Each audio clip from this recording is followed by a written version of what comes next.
Alrighty, folks. I'm here. I'm awake. We're live. We're fucking live. We have a treasure train happening. Episode 2 of Reaction was great. Thanks for putting me on to Freda. Oh, fuck. Tell the people why it's stupid to say the U.S. government is insolvent. The shit is driving me crazy because the United States of America can produce dollars at will. So it could only become insolvent if it chooses to become insolvent. Now it will devalue your dollars if they just, if they just print currency to pay debt. However, it cannot become insolvent without its own consent. Google just announced AGI. What? What are you saying? Okay, they said measuring progress. I listened to all the reaction episodes out while I was working on my mom's flooring this weekend. It's a great pod. Did you subscribe to the Patreon? We gotta pay the editors. Alphabet sells rare 100-year bond. Yeah, I know. We saw that. Very funny. Very fucking funny. I think we've achieved AGI. No, we didn't. No, we fucking didn't. The term has also been the subject of key clauses in big ticket contracts between companies like OpenAI and Microsoft. Okay, that makes more sense. They're like, we got AGI. You have to give me $1 trillion now. God, capitalists are the fucking funny. All right, everybody. Welcome on in to the Central Committee stream with your host, Mike from PA. We are live once again. Hassan gave a quote to Politico. And this is how Democrats lose middle America. This is how they lose everyday Americans, by embracing a dictator-loving, communist-embracing, America-hating, Jew-hating, anti-Semite like Hassan Nahan. Man, don't you love the never Trump Republicans? I'm glad that they're here at our party to bash the left. And they brought their 5 voters with them. 96 likes, by the way. Your point is well taken about the IF remaining a campaign issue in the midterms. I'd like to hear from the Mish devs whether this is a turnoff to non-Muslim voters. The left-wing Islamist, Nazi, communist, but yet not a right-wing person either. Oh, okay. Not a terrorist helper. Mosul, 49534. Well, I think the Zionist bots are finding legitimately 96 likes, bro. 96 likes. That's rough. And a Hassan post with 96 likes. Oof. No motion. Mike, Western online leftists are attacking Cuba. No, they're not. Nobody who's attacking Cuba is left wing. That's just all you need to know. There's really nothing more to say. Somebody who's attacking Cuba, they're not left wing. They are probably an agent and an op. Like I mean this very, very, like, this is not a meme. I'm not kidding. I'm not exaggerating. If somebody is attacking Cuba right now, they are a spy or an op or an informant. Like, that is it. No normal person is doing that. Hassan Piker, the left-wing political streamer with millions of followers, will rally with Michigan Democratic Senate candidate Abdul El Sayed at Michigan State University and the University of Michigan on April 7th alongside Rep. Summer Lee. It's the first large-scale appearance on the stump Piker will make in the midterms, he told Playbook's Adam Wren in an interview last night. It also speaks to his growing influence in Democratic politics. He's a great communicator, Pike told Playbook of El Sayed. He added that he wanted to go to Michigan and offer my help. El Sayed spent a good deal of time advocating for Medicare for all, and I think that's a huge issue on the domestic front. Oh, hell yeah. I guess I should follow Adam Wren. As a Cuban here, I'm so grateful for everything you and the communities have done to help us. I'm happy you are all here. I mean, bro, I'm doing my part, but it's pretty dark. There's a story that dropped right before I went live that I've got to show you. Pentagon reveals attacks in Latin America are just beginning with Operation Total Extermination. And Trump's threats against Cuba. Expect more U.S. military strikes in the region. U.S. wars in the Western Hemisphere are also expanding. Unveiled an effort titled dubbed Operation Total Extermination. Umair indicated that many more strikes in Latin America are on the horizon. The comments came a day after President Donald Trump again teased American annexation of Cuba. I do believe I'll be the honor of taking Cuba, Trump said last week. Whether I am free it, take it, I think I can do anything I want with it. We are bombing narco-terrorists on land as well in Ecuador. Days later, the War Powers report announcing the introduction of U.S. armed forces into hostilities in that country. The White House informed Congress of military action taken March 6, 2026 against the facilities of narco-terrorists affiliated with a designated terrorist organization. Now, this is why, now that the election's over, this is why I had such a hard time accepting people that consider themselves to be left-wing, but support American imperialist forces. Like the NED, or the idea that the United States of America is going to walk around the world and it's a good guy. It's a trustworthy interlocutor or police officer who's going to enforce international law. The United States of America violates international law, sovereignty, and supports fascism abroad. And it's completely unacceptable. The attacks in Ecuador are also part of an expansion of Operation Southern Spear, the U.S. military's illegal campaign of strikes on boats in the Caribbean Sea and Eastern Pacific Ocean. The U.S. has conducted 46 attacks since September 2025, destroying 48 vessels and killing 160 civilians. This administration is barely paying lip service to the constitutional or international law governing the use of force. We have these rules for a reason, says Rebecca Ingber, a former State Department lawyer and now a professor at Cardozo Law School in New York. Rushing to war on one man's whims is the exact opposite of what the Constitution demands. Oh, it's almost like, well, I mean, unless the Democrats are talking about prosecuting these guys, the Constitution doesn't exist anymore. The Constitution is a dead letter unless we enforce it, period. The Ecuador is controlled by a de facto far-right dictator who banned the main left-wing opposition party. Yeah, I'm aware. I'm aware. And the United States supports it because the United States hates democracy. It is a fascist government. Humera could not say how many land strikes were being conducted across almost 20 Latin American and Caribbean nations. I don't have an exact number. I don't know how many illegal bombings we're doing in foreign countries. I don't have a number, sir. Estimate the number. Humera said the U.S. Ecuadorian campaign was setting the pace for regional deterrence-focused operations against cartel infrastructure throughout Latin America and the Caribbean, where deterrence has become a popular Pentagon euphemism for the use of lethal strikes. Deterrence is not actively doing something. It's deterring others from doing things. It's not doing them yourself. Why are you linking me somebody who has 17 comments and 300 likes? Stop it. Stop it. Stop calling stuff the online left or the American left because it has 300 likes. That's not the left. You're being psyoped into saying dumb propaganda against your own side. Shut the fuck up. That's how it viral is. If I took a shit and posted it on YouTube, I'd have more views than that. Can you stop? Jesus. Name the person. Stop saying the left is doing this. It's something that I disagree strongly with everyone else. Even Hassan does it sometimes, and it's fucking bad propaganda for our side. Dumb people are not on the left. That's the new propaganda line. Everybody, listen in. New mandate from Mike. Mandate from Mike. Dumb people are never on the left. People with bad opinions are never on the left. As soon as they have a bad opinion or they're dumb, they're not on the left. Left is the source of good. As soon as somebody's like, I support America doing genocide, then you go, you're not on the left. You don't say the online American left supports genocide. No, you say this guy's not a leftist, not on the left. Very simple, very easy, very quick. I don't believe this for one bit. It's bullshit propaganda from the New York Times. I don't know. Mohammed bin Salman is really dumb. And, you know, like, he is really dumb. The U.S. should consider putting troops in Iran to seize energy infrastructure and force the government out of power. I can tell you right now that if they try to do this, Iran will just launch massive strikes on the entire Middle East oil infrastructure, and it'll cause a Great Depression. And Saudi Arabia will probably have a revolution. So, you know, it seems pretty risky of a thing to argue for. Nas Daily has built his career whitewashing Israel's genocide of Palestinians and Azerbaijan's ethnic cleansing of Armenians. Now he's agitating on behalf of America to violently destroy Cuba. Yeah, because he's probably a fucking spy, bro. China's growing influence in the Pacific is 5,000 meters deep. Deep sea mining is its latest battlefield. I mean, if I were the Chinese, I would be doing such fucking out-of-pocket shit you don't even know. All right. So Donald Trump got the markets to spike yesterday by claiming the war was almost over. I don't know if you guys noticed, but the war isn't over. He was lying. And so markets are starting to decline. Oil is spiking again. You know, it's the same pattern of behavior. On Friday, you know, he says an ultimatum. On Monday, he says, oh, we're about to do peace treaty.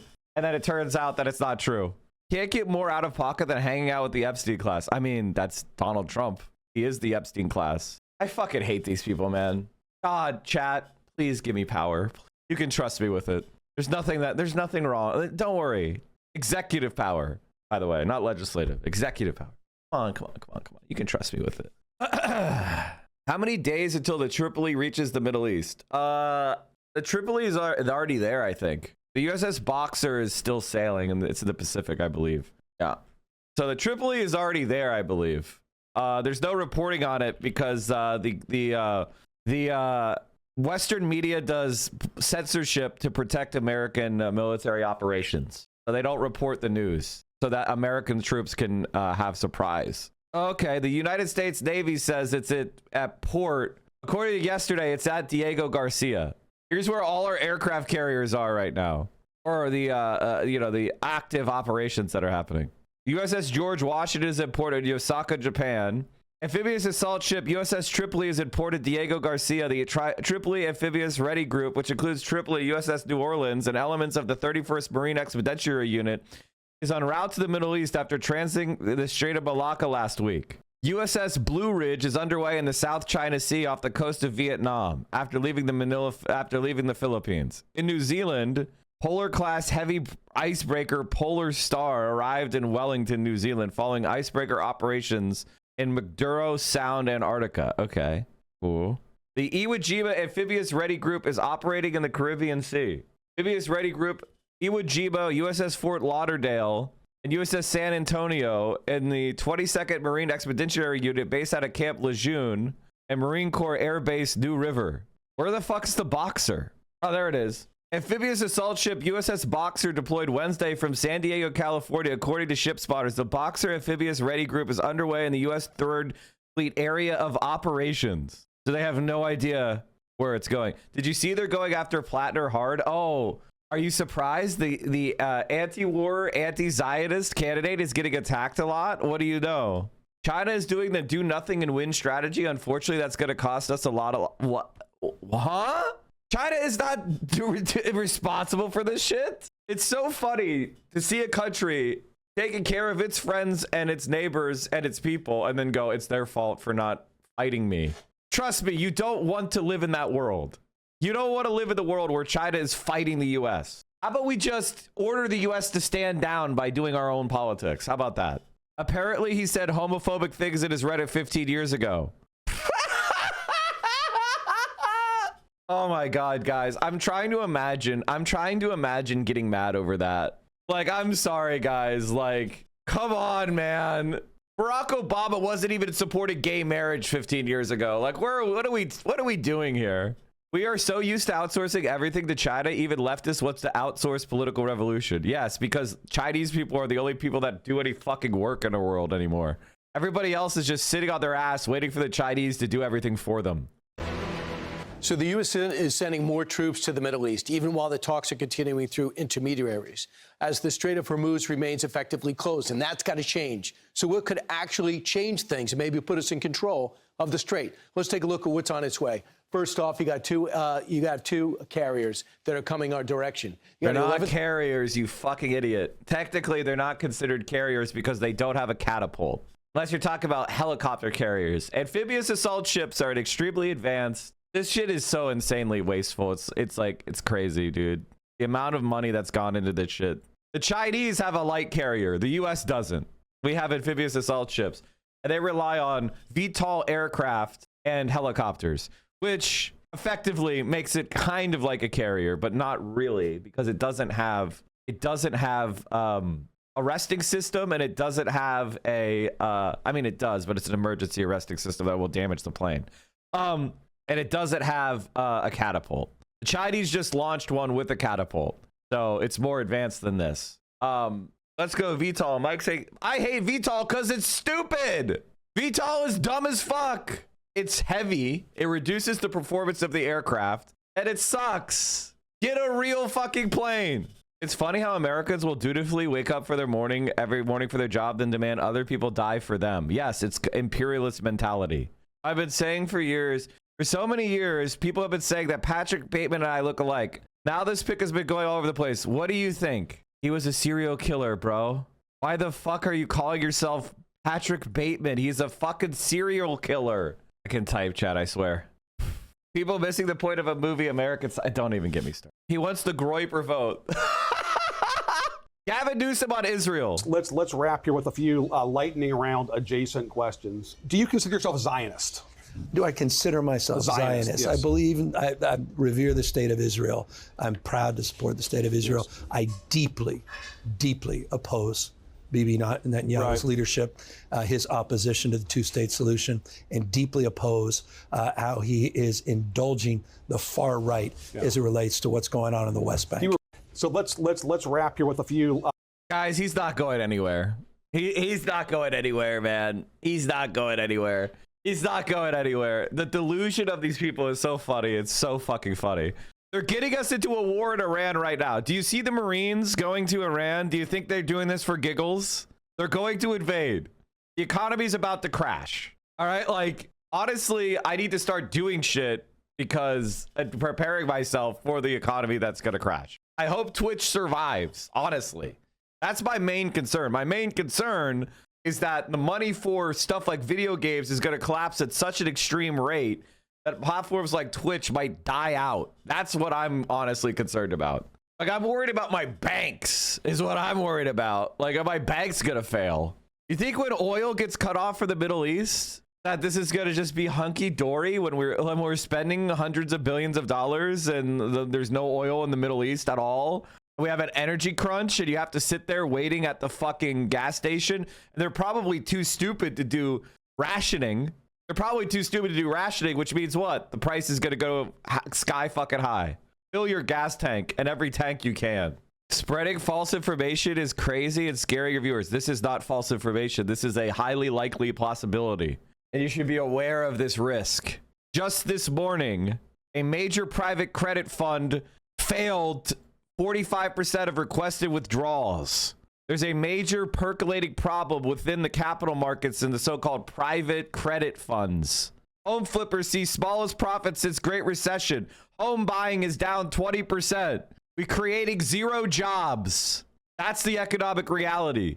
The Treasury declared the U.S. insolvent. The media missed it. The U.S. government is insolvent. That's not a hyperbole. It's the conclusion drawn directly from the Treasury Department's own consolidated financial statements released last week. The total number is $6.06 trillion in total assets against $47.78 trillion in total liabilities. God, is our debt that bad already? Jesus Christ. Skyrocketed in the last 3 years. Holy fucking hell. This isn't even true, by the way. This is why I find this... It's not unfunded. The social insurance has a dedicated funding mechanism called payroll taxes. It's like, come on, man. It's not unfunded. This is just nonsense. I do think we're fucked because we're not having enough kids. So Social Security is probably worse off than we thought because the reproductive rate of the country has dropped so precipitously that calculations based on those kind of projections are going to be overestimate. We should look at the LA mayoral debate from last night. Ooh, interesting. That's a good idea. Maybe not today. I just think that what's happening is so fucking insane and we're so fucking cooked, man.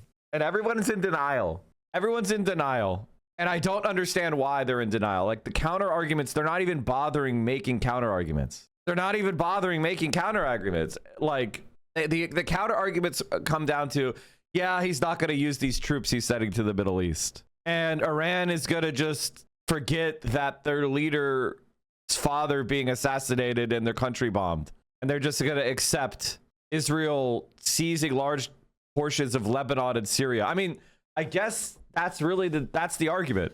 Everything will be fine. Everyone's playing Crimson Desert. I heard that game has no story. Is that true? That it literally has no story? It does 30 hours in?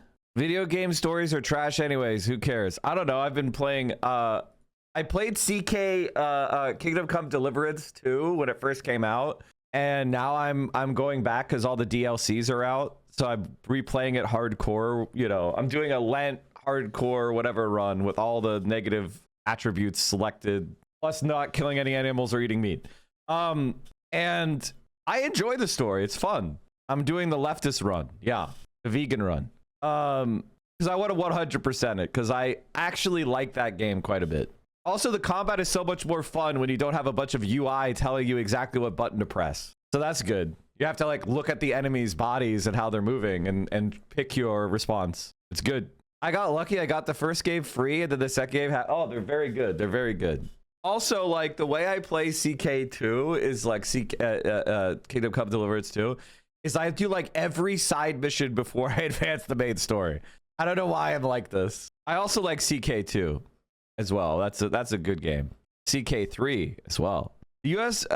Can the U.S. repay their $35 trillion debt by devaluing the dollar to nothing? I mean, yeah, that would be bad for the economy, though, and that would be bad for everybody, probably.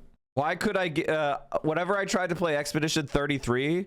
That's when I learned about the needing to like fix my processor because of that whatever processor bug was going wrong with Intel, so it was crashing my game.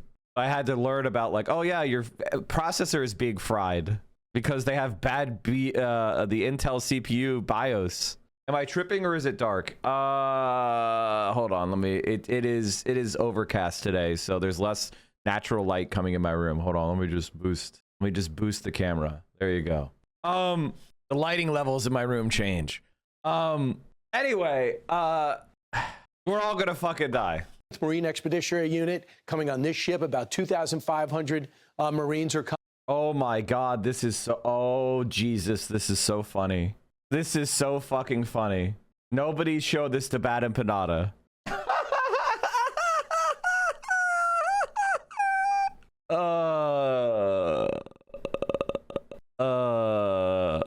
Cuban Embassy of the United States. We share an interview with David Ramirez Alvarez, cultural attaché at Embassy Cuba USA, on the Mike from PA YouTube channel. That's so funny. I am on every list now. Where were we? Okay, moving on. A chatter was trying to get Hassan to watch a Bad and Panada video yesterday, LOL.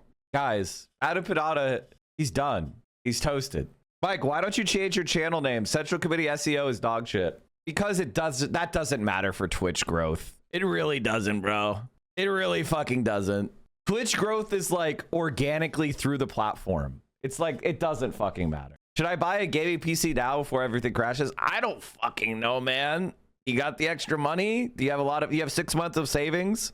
Here's what I would suggest for everybody. You need to get 6 months of expenses saved. Cash, liquid cash, before you do any big purchases. The only exception is if you have a gasoline car, I would consider going and buying an EV. I'm pretty sure you could buy like a 2 or 3 year old EV for like 15 grand from like Hertz. I would strongly consider buying a EV or an e-bike if you can't afford a car. You need to get like I am legitimately considering buying some solar panels just in case, you never know how bad this shit's gonna get. Don't tell me what to do with my money, thanks. Donate to the Central Committee stream by subscribing at tier 1. Tell that chatter to get fucked by immediately giving me money right now. Thank you, chatters. Thank you, chatters. Almost 2/3 of Americans are living paycheck to paycheck. They can't save 2 months of expenses, much less 6.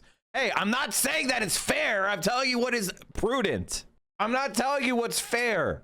I'm not telling you what you can or cannot do. I'm telling you what is prudent. Think of it like a doctor telling you need chemo on your cancer, and then you're like, well, I can't afford the cancer drugs. Well, I mean, I'm the doctor. I'm just telling you what to do. What is the only way to respond to your current situation. If you can't, then you can't. What do you want me to say? I'm trying to fix that fucking society, but every way I can. I don't give a shit. I'm going to go through chapter 7 based. Thank you so much, Last Station Night, for subscribing at tier 1 and doing what I said, and you spending your money on me. That's very cool of you. Steve Bannon said on his show that ICE at airports is a trial run for them at polling places. Coming, and then you have the USS Tripoli and 31st Marine Expeditionary Unit, both coming from Japan. And look at what they contain. They got Ospreys, they got armored vehicles, amphibious assault ships to get them onto shore. Now, where could they be heading? Well, if they're going to see some contact, it's going to be right here in the strait. And some of the key islands, you hear a lot about Karg Island, but there's also Kish Island and Hormuz Island, all contain various different, Iranian units. And here's roughly what's in there and what the Iranians seem to have assembled.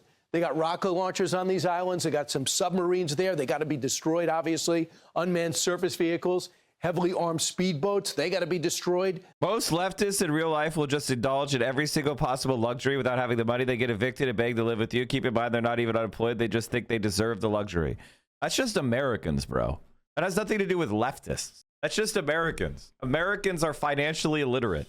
That's what our entire economy depends on, them being financially illiterate. Our entire society is structured on putting people into debt. And the reason why they put them into debt is because we don't pay them a fair wage. Like, you are in debt because you're not being paid for the value of what you produce. That's being taken away from you and given to the billionaires. That's why Elon Musk could have trillions of dollars, is because that money is being taken from the working class. There's a measurement in our economy. This is like basic econ 101 for right wingers or people that are looking to be educated. It's called the labor share of income. Share of labor compensation in GDP at current national prices. Okay, what does this mean? It means how much what percentage of GDP in the country is wages being paid to people for working jobs. Now, you can see in the 50s, what many people consider to be the golden age, all the way through the 70s, it was the 60-some%.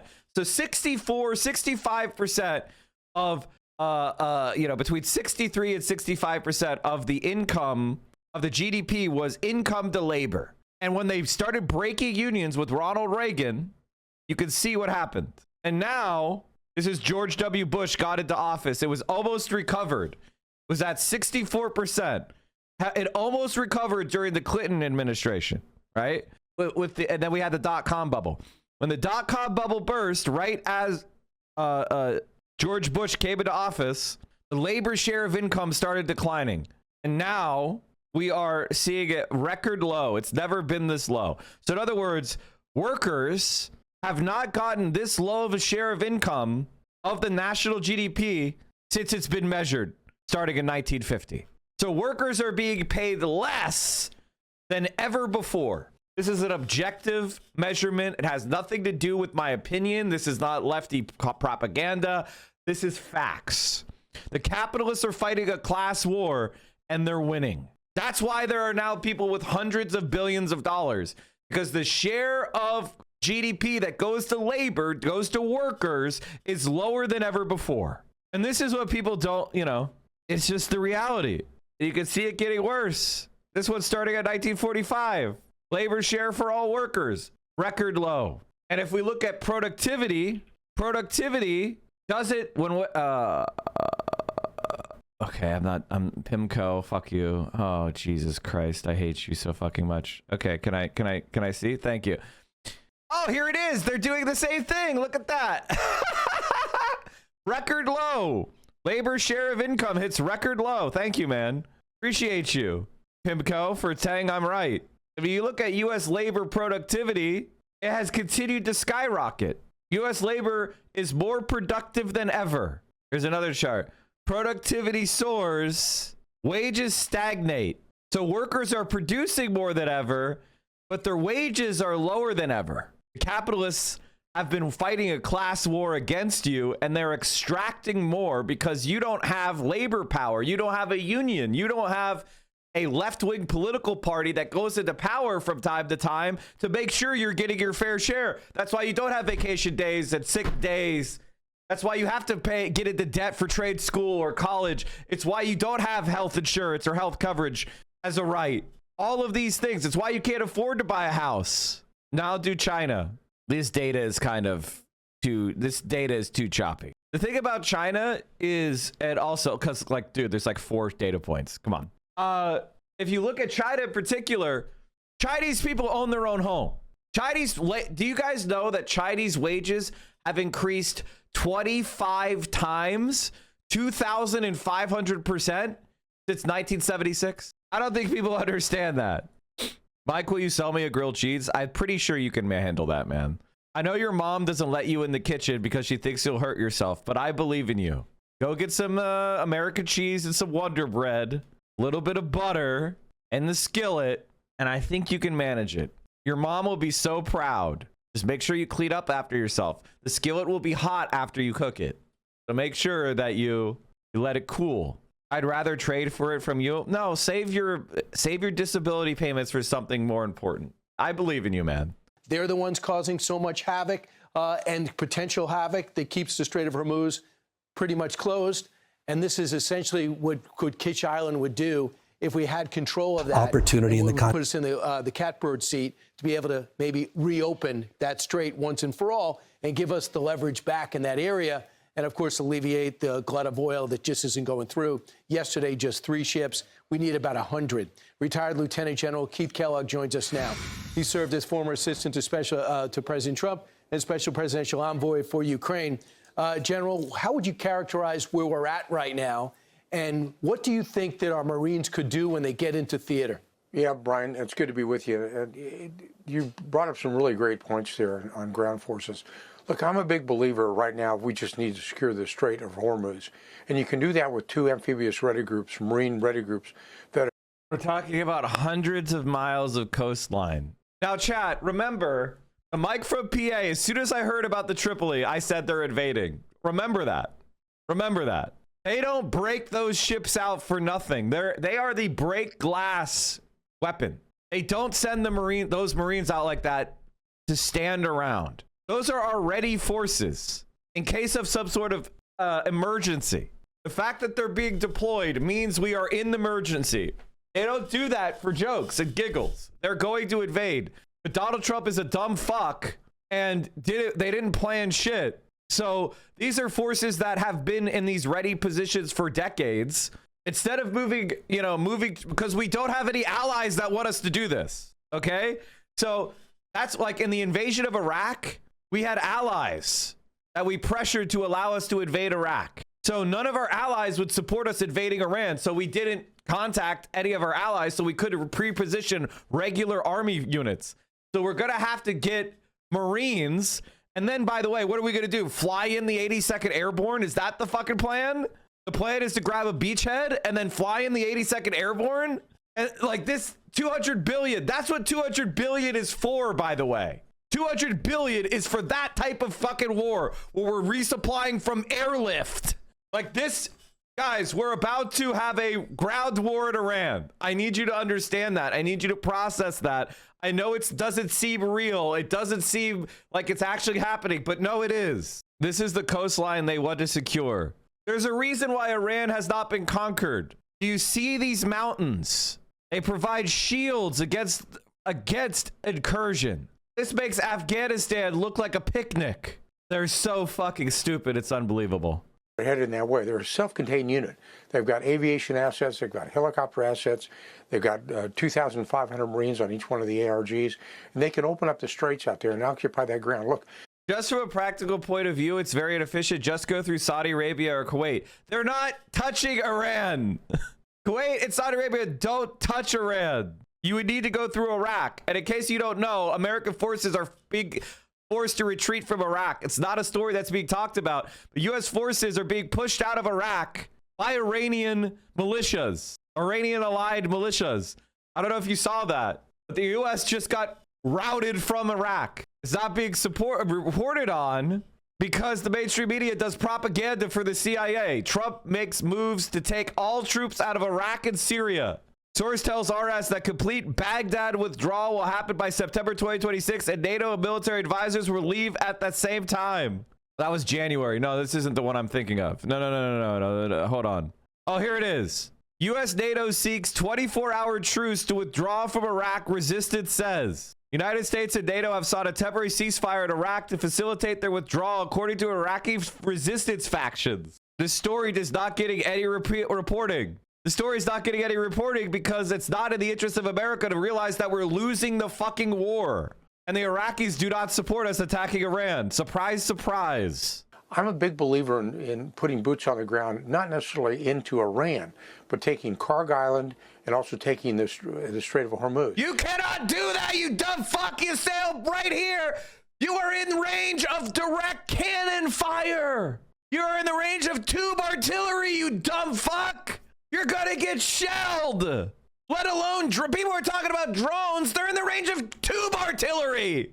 Like, what the fuck are we talking about? You could literally lob cannonballs at the ships. Like, they'd have to go all the way up here, up the Karg.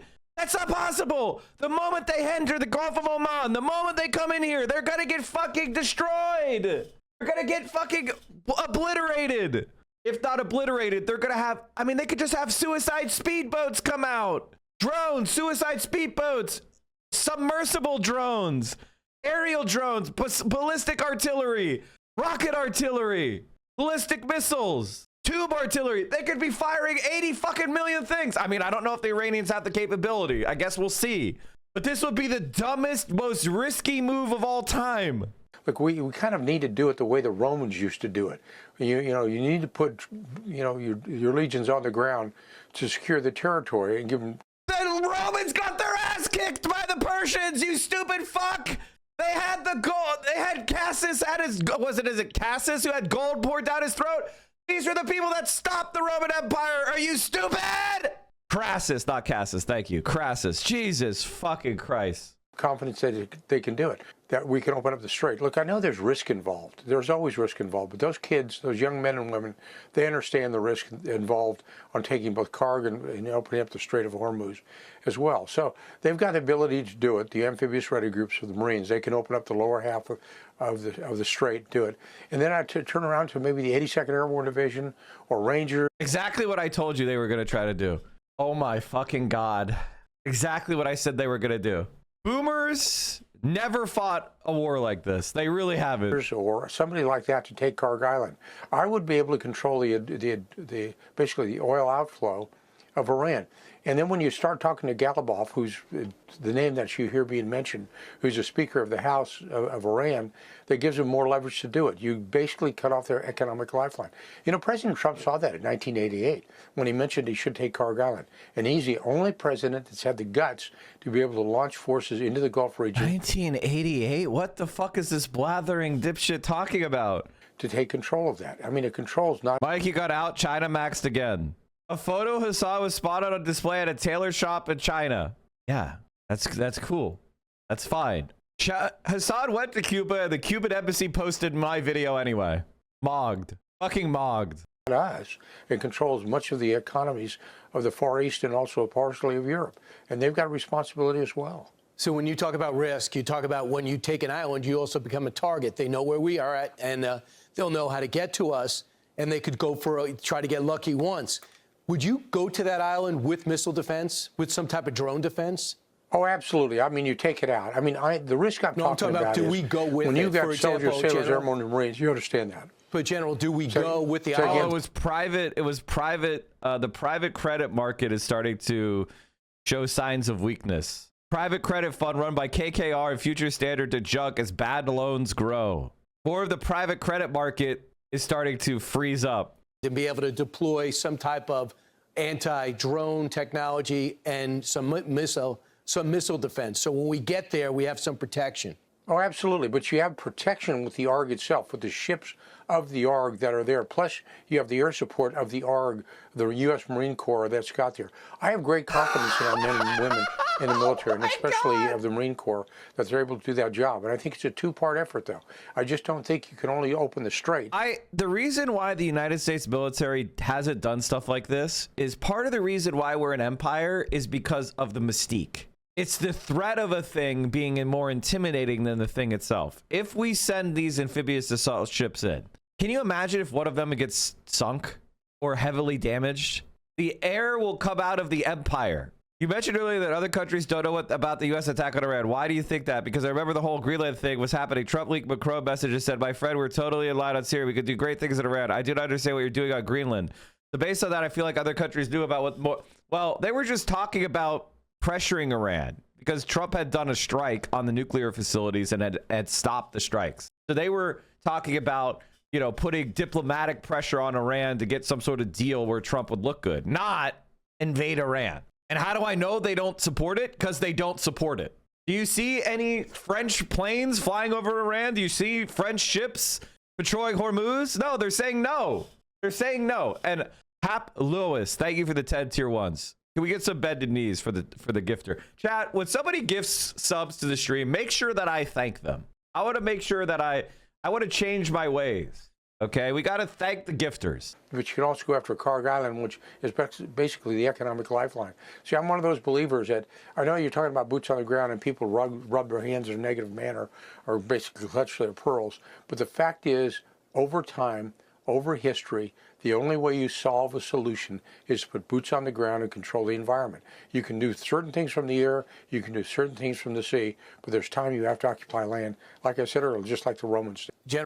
Oh, ACAB for cutie. Thank you for the 5-tier ones. Just like the Romans did. I swear to God, they know they're burning up the world, and just because they're on death's door, they don't care. Honest to God, boomers, go out on a hedonistic, go to like a boomer hedonism cruise. Okay, eat a bunch of food, drink a bunch of alcohol, have your creepy, like what are we doing here? Like the me generation trying to destroy America on the way out because they got to enjoy the easiest generation, with the least amount of effort, highest standard of living, enjoyed America at the pinnacle of its power. Now that they're finally starting to die, they can't just accept their own mortality, hand over the reins to the next generation, share some wisdom they gained through their years. No, they have to try to spike the world into a global thermonuclear conflict. If they're gonna die, we all have to die too. I think you agree that we can't leave there with the Iranians thinking, okay, at any moment we can grab the Strait of Hormuz and we'll have ultimate leverage. We've already showed the world that. Somehow they got to be, they have to disassociate themselves with that conclusion. And this is probably the only way to do it, wouldn't you think? Well, yeah, because look, we've lived over 40 years with the Revolutionary Guards. They're still going to be in charge out there. And they're an organization and a movement that has subdued the Iranian people over time. And I think they're just going to go back to their roots in 5 years or 10 years out there, just eliminate them. We have to have a different type of government, I believe, get rid of the theocratic government, put the mullahs back in the mosques where they belong, and let some type of government run Iran. It's going. I'm not sure that Galibov is the right person, but he's the one we're going to be talking to, and give President Trump a lot of credit. At least he's willing to talk to him, but he's got that heavy hand of the military right behind him, and he's not afraid to use it. Hey, it's Will Kane. Click here to subscribe to the Fox News channel on. I'm a big believer. I mean, this is what your boomer parents are getting. The boomer parents are getting the idea that we need to invade Iran with boots on the ground because air power and sea power isn't enough. We have no allied buy-in. We have no friendly territory to invade from. We already lost a fleet carrier due to a laundry fire. What the fuck are we talking about? Mr. President, please do not put a detachment ashore in Iran. Every war game ends badly for the invasion force, Iran civilians, and the world's economy. It's a quagmire without end. Call victory and leave. This is Admiral Mike Franken. Well, it'll be fine. We destroyed their entire Navy and the Air Force. No, we didn't. First of all, Iran has never focused on projecting power with air forces and naval assets because those are extensively expensive, bad bang for your buck. They just have to defend themselves and their immediate territory. And they can't compete against the world's largest economy. So they have developed asymmetric assets and mosaic defenses. And they are decimating us. We got pushed out of Iraq already. We had to sail with our tail between our legs from fucking Yemen. Iran is not Iraq. Iran is not Afghanistan. Iran is not Yemen. I really think that people have no idea who we're fucking with. Pakistan welcomes and fully supports ongoing efforts to pursue dialogue to end the war in the Middle East in the interest of peace and stability in the region beyond, subject to concurrence by the U.S. and Iran. Pakistan stands ready and honored to be the host to facilitate meaningful and conclusive talks for a comprehensive settlement of the ongoing conflict. No, the Iranians have no interest in this. You could say Pakistan can say how they want to do it all they want. The Iranians have no interest. They have to reestablish deterrence. And the only way they could reestablish deterrence is for the United States to take a bloody fucking nose. That's the way they're thinking. We're living in hell world. Another Fox vid. Thank you. Oh my God, look at this missile. Israel intercepting Iranian strikes overnight as the Islamic regime continues its missile barrage on the region. But President Trump says Iran might want to make a deal to end the fighting. Chief Foreign Correspondent Trey Ying's live in Tel Aviv with the latest. Trey. Todd Carley, good morning. As diplomatic efforts play out, the Iranians are continuing their attacks against Israel, launching a number of ballistic missile barrages against this country overnight. One of those missiles early this morning slammed into the heart of Tel Aviv. You can see here in this aftermath video, black smoke was rising from the horizon. We just returned from this scene where first responders were removing debris and rubble. This was a direct impact, according to police, and there was a 220-pound warhead on top of the missile that caused the damage that you see here. There were some interceptions overnight across central Israel as Israel's advanced air defense system worked to shoot down the incoming fire. The Israelis and the Americans are striking back, hitting the heart of the regime in Tehran and other locations. Mike, this is a must watch. The random YouTuber guy? Who the fuck is this guy? What are his qualifications? I know more than almost any other YouTuber. Unless they are literally a fucking Marine general, I know more than any random fucking YouTuber. I don't need these people. Unless you have an actual infantry officer or a Marine officer or some sort of Pentagon planner. Like, we need higher quality fucking videos. I don't want to bring people who know less than me onto my stream. Like, this guy doesn't know anything. He doesn't fucking know anything. There's multiple options.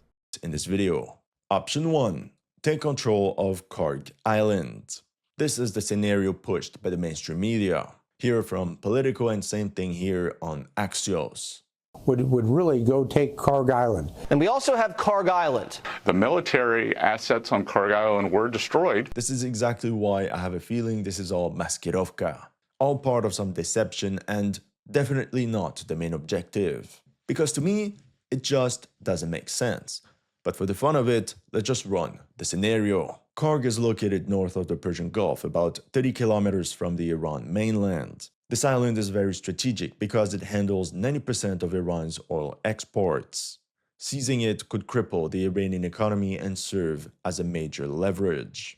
That could explain why on the 13th of March, the US launched a series of preparatory airstrikes against the island. A reported 90 sites were targeted by US forces, such as naval mine storage facilities, missile bunkers, and other military infrastructure, while deliberately preserving the island's oil export terminal. Capitalism goes brrrr. Now, according to this footage of the US airstrikes, the island's airport runway was struck multiple times, as well as a surface-to-air missile system positioned on elevated terrain, plus a military communications node 250 meters away. We can believe that once Iranian defenses are significantly degraded, the 31st MEU could execute a rapid disembarkation of its battalion landing team, even if the first wave would only consist of 300 troops. That means I guess they're teleporting through the Strait of Hormuz and landing and getting to Karg Island. After they teleport through the Strait of Hormuz, I guess they're just teleporting. This isn't really a sophisticated analysis of the landing. Anyway, let's go back to Fox News. Going after many of the storage facilities for these ballistic missiles. You can see in some of this video over the weekend that was released by U.S. Central Command. All of this coming as President Trump says those diplomatic efforts are playing out, and he's giving the Iranian regime 5 days to come to terms for a deal. Take a listen. We're giving it 5 days, and then we're going to see where that takes us. And I would say at the end of this period, I think it could very well end up being a very good deal for everybody, as good as if we went all the way. Mike, what are you talking about? The guy is a military historian. You shouted him for no reason. Oh, wow, then. I'm really impressed with the analysis. We have a Google map, a satellite photo. We kind of look at it, and then we say, they're gonna land. All right, let's watch it. Let's just this guy's probably good. The chatter's probably right. I'm just prejudging in that I don't care about this creator, and I don't see any reason why I should give a shit. Against the island. A reported 90 sites were targeted by US forces, such as naval mine storage facilities, missile bunkers, and other military infrastructure, while deliberately preserving the island's oil export. The runway was struck multiple. The 1st MEU could execute a rapid disembarkation of its battalion landing team, even if the first wave would only consist of 300 troops. That means any stubborn Iranian defense of Karg Island could end in a fiasco for the Marines. Now comes the plot twist. The 31st MEU will arrive from the complete other end of the map, 1,600 kilometers away. This just doesn't make sense to me. That would mean the 31st MEU would have to enter the Gulf of Oman, push through the Iranian blockade in the Strait of Hormuz, and steam another 700 kilometers north to Karg Island. During this time, it will face countless threats like mines, missiles, drones, and unmanned surface vessels. So I think we can cross out amphibious assault against Karg Island. That's why some analysts believe the 31st MU could instead launch an air assault. From the Arabian Sea, the Marines could be flown aboard some of the dozen MV-22B Ospreys operating on the USS Tripoli. At the same time, such an operation could turn into a complete disaster, especially when we see how US leaders are just winging it. On May 12, 1975, Khmer Rouge gunboats seized the US container ship SS Mayaguez and its 39 crew members, claiming a violation of Cambodian sovereignty. This came only days after the fall of Saigon. President Gerald Ford wanted to appear strong, and his administration launched a hastily planned rescue operation. Sounds familiar, eh? In the morning of the 15th of May, 220 US Marines launched a helicopter assault on Koh Tang Island, but the assault met unexpected heavy resistance from entrenched Khmer Rouge defenders. That's when US commanders realized the crew members from the Mayaguez were not on the island anymore. You know why? Because they had already been released. This entire assault was for nothing. In the end, the Marines lost 38 KIA, 50 wounded, and several helicopters as well. Even worse, 3 Marines were left behind during the chaotic evacuation. They were then captured and executed. What a complete fiasco. You can be sure that there won't ever be a Hollywood movie about it. More Special Forces. Okay, for the sake of the argument, let's say the Marines take hold of Kharg Island. What then? Nice PR victory. And we've won. Let me say, we've won. But Kharg Island is tiny. Sure, you have some urban areas and industrial zones, but overall there are not a lot of places to hide. With no air defense, these Marines are going to be sitting ducks for Iranian drones and missile strikes. And we saw the damage they inflicted on US bases in the GCC. Well, they'll probably, in that event, they'd have to bring up the ships for air defense. So they'd keep the ships moored close and use their CIWS, use their air defense systems while they try to transport more fixed air defenses in. It would be very expensive and very risky, and it would give the Iranians something to shoot at, but it's just very close into their... in boxing chat, there's something called the pocket, right? Where you are basically when you're standing at a range to your target where your punches have the most leverage, right? Where you're basically able to just stand in there and wail on someone when you're standing in the pocket, right? And so that's basically what the Marines would be doing. They would be giving the Iranians something to pound on and something that they could shoot at with very short range weapons that are a lot cheaper than even Shahed drones. People talk about the Shahed drones as being super cheap. But what makes the Shahed drones good is they're very long range as well as cheap. You can get even cheaper if you're short range. Shahed drones aren't even the ideal weapon. You can get something faster, something harder to intercept, and cheaper. Like, for example, mortars or artillery or all sorts of things that are even cheaper. Like you could have pre-buried explosive traps. You could booby trap the island like crazy. And the Marines walk into a building and then you detonate the fucking booby trap. There's all sorts of stuff you could do that's even cheaper than using a Shahed drone. And good luck carrying medevac under enemy fire. Same thing for sending reinforcements or supplies. The US already evacuated. Oh my God. This just happened. Mike was right.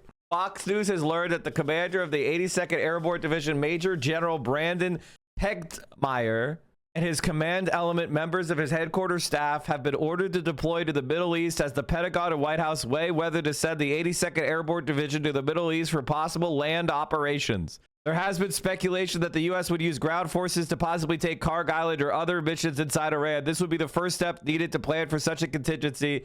New York Times was the first to report yesterday that the Pentagon was weighing whether to send the 82nd Airborne.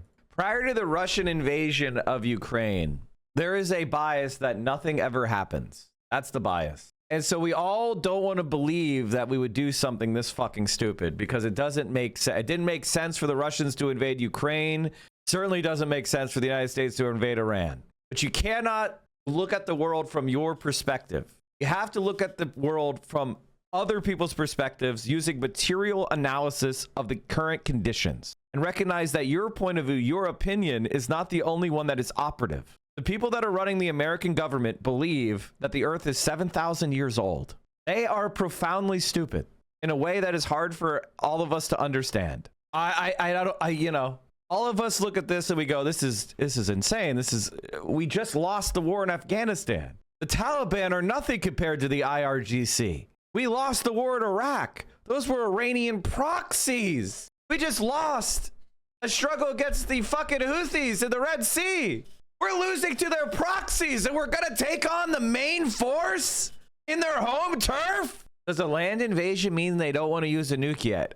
After we get humiliated in the land invasion, a nuclear weapon is much more likely to happen. Donald Trump is a micro penis. If the United States gets absolutely fucking humiliated and bogged down and casualties are insane, Donald Trump is going to go, we are powerful. He's going to it makes using a nuke more likely. Mike, should I pull the money in my college fund? I don't know, man. I'm not going to tell you to do anything wild with your shit. That would be irresponsible of me. You know, I'm not going to tell you, you all are adults. You have to figure out your own finances. I can't tell you to do anything. I don't want to urge you to do anything because I'm not responsible for your shit. But I got to tell you, I'm fucking very concerned, man. And the only thing that could save us is if the markets recognize this as actually happening and they fully crash. The only thing that seems to change Trump's behavior is when the markets crash. And I wonder, are we going to have to wait until the Marines are landing before the markets crash? And at that point, will we be able to pull out? What's the likelihood a coup happens? You mean a coup of the American government? And right now, the markets are just like, yeah, I don't know. Kind of seems like the war isn't ending yet. They're fluctuating, but there isn't panic. There really isn't. And they're operating under like magic make-believe. What is the optimistic case for America? AI is going to replace a bunch of jobs, and then what? What is the optimistic case? Capitalists own the AI, so they get all the profits, and more people are homeless. If you plan on being alive in 20 years, the only play is to buy the dip. But is it a dip? Or is it the end of the American stock market went up because it was the world superpower? That assumption is being broken down. I'm not trying to be cute here. I legitimately don't understand the positive case. Buy the dip is a meme for people who've only known a bull run. Yeah. You know, the stock market went sideways for like 5 years during the Great Recession, right? If you bought in 2007, you didn't get back to where you were before till 2012. Like, things can go sideways for a very long time. A small ground invasion force implies there'll be a heavy bombing campaign. 3 minutes ago, Bahrain suffers one of its worst attacks as Gulf official calls it dangerous escalation. I want to blink and have it all be over. Iranians speak to BBC as strikes continue. Iranian Red Crescent says 82,000 sites, including hospitals, damaged by strikes since war began. Iran committed to comprehensive ceasefire, not temporary one, foreign ministers tells Chinese counterpart. Lebanon's president said war could have been avoided as he condemns Israel's bombing of bridges. Philippines declares state of energy emergency. I don't know. Things don't look good. British forces shoot down 14 drones overnight at coalition base in Erbil in northern Iraq, the largest number in recent weeks. UK pilots clock 900 hours defending allies in Middle East. Cool. Israel says it will take control of a large part of southern Lebanon. Let's get to the real. Thank you, Mika. President Trump's post on social media yesterday morning about Iran. I wanted to show you this story because it's part of what I was saying just now. Like, the only thing that manages to change Trump's behavior seems to be when the markets crash. Major impact on the markets before the opening bell. It also came after some unusual activity in futures trading.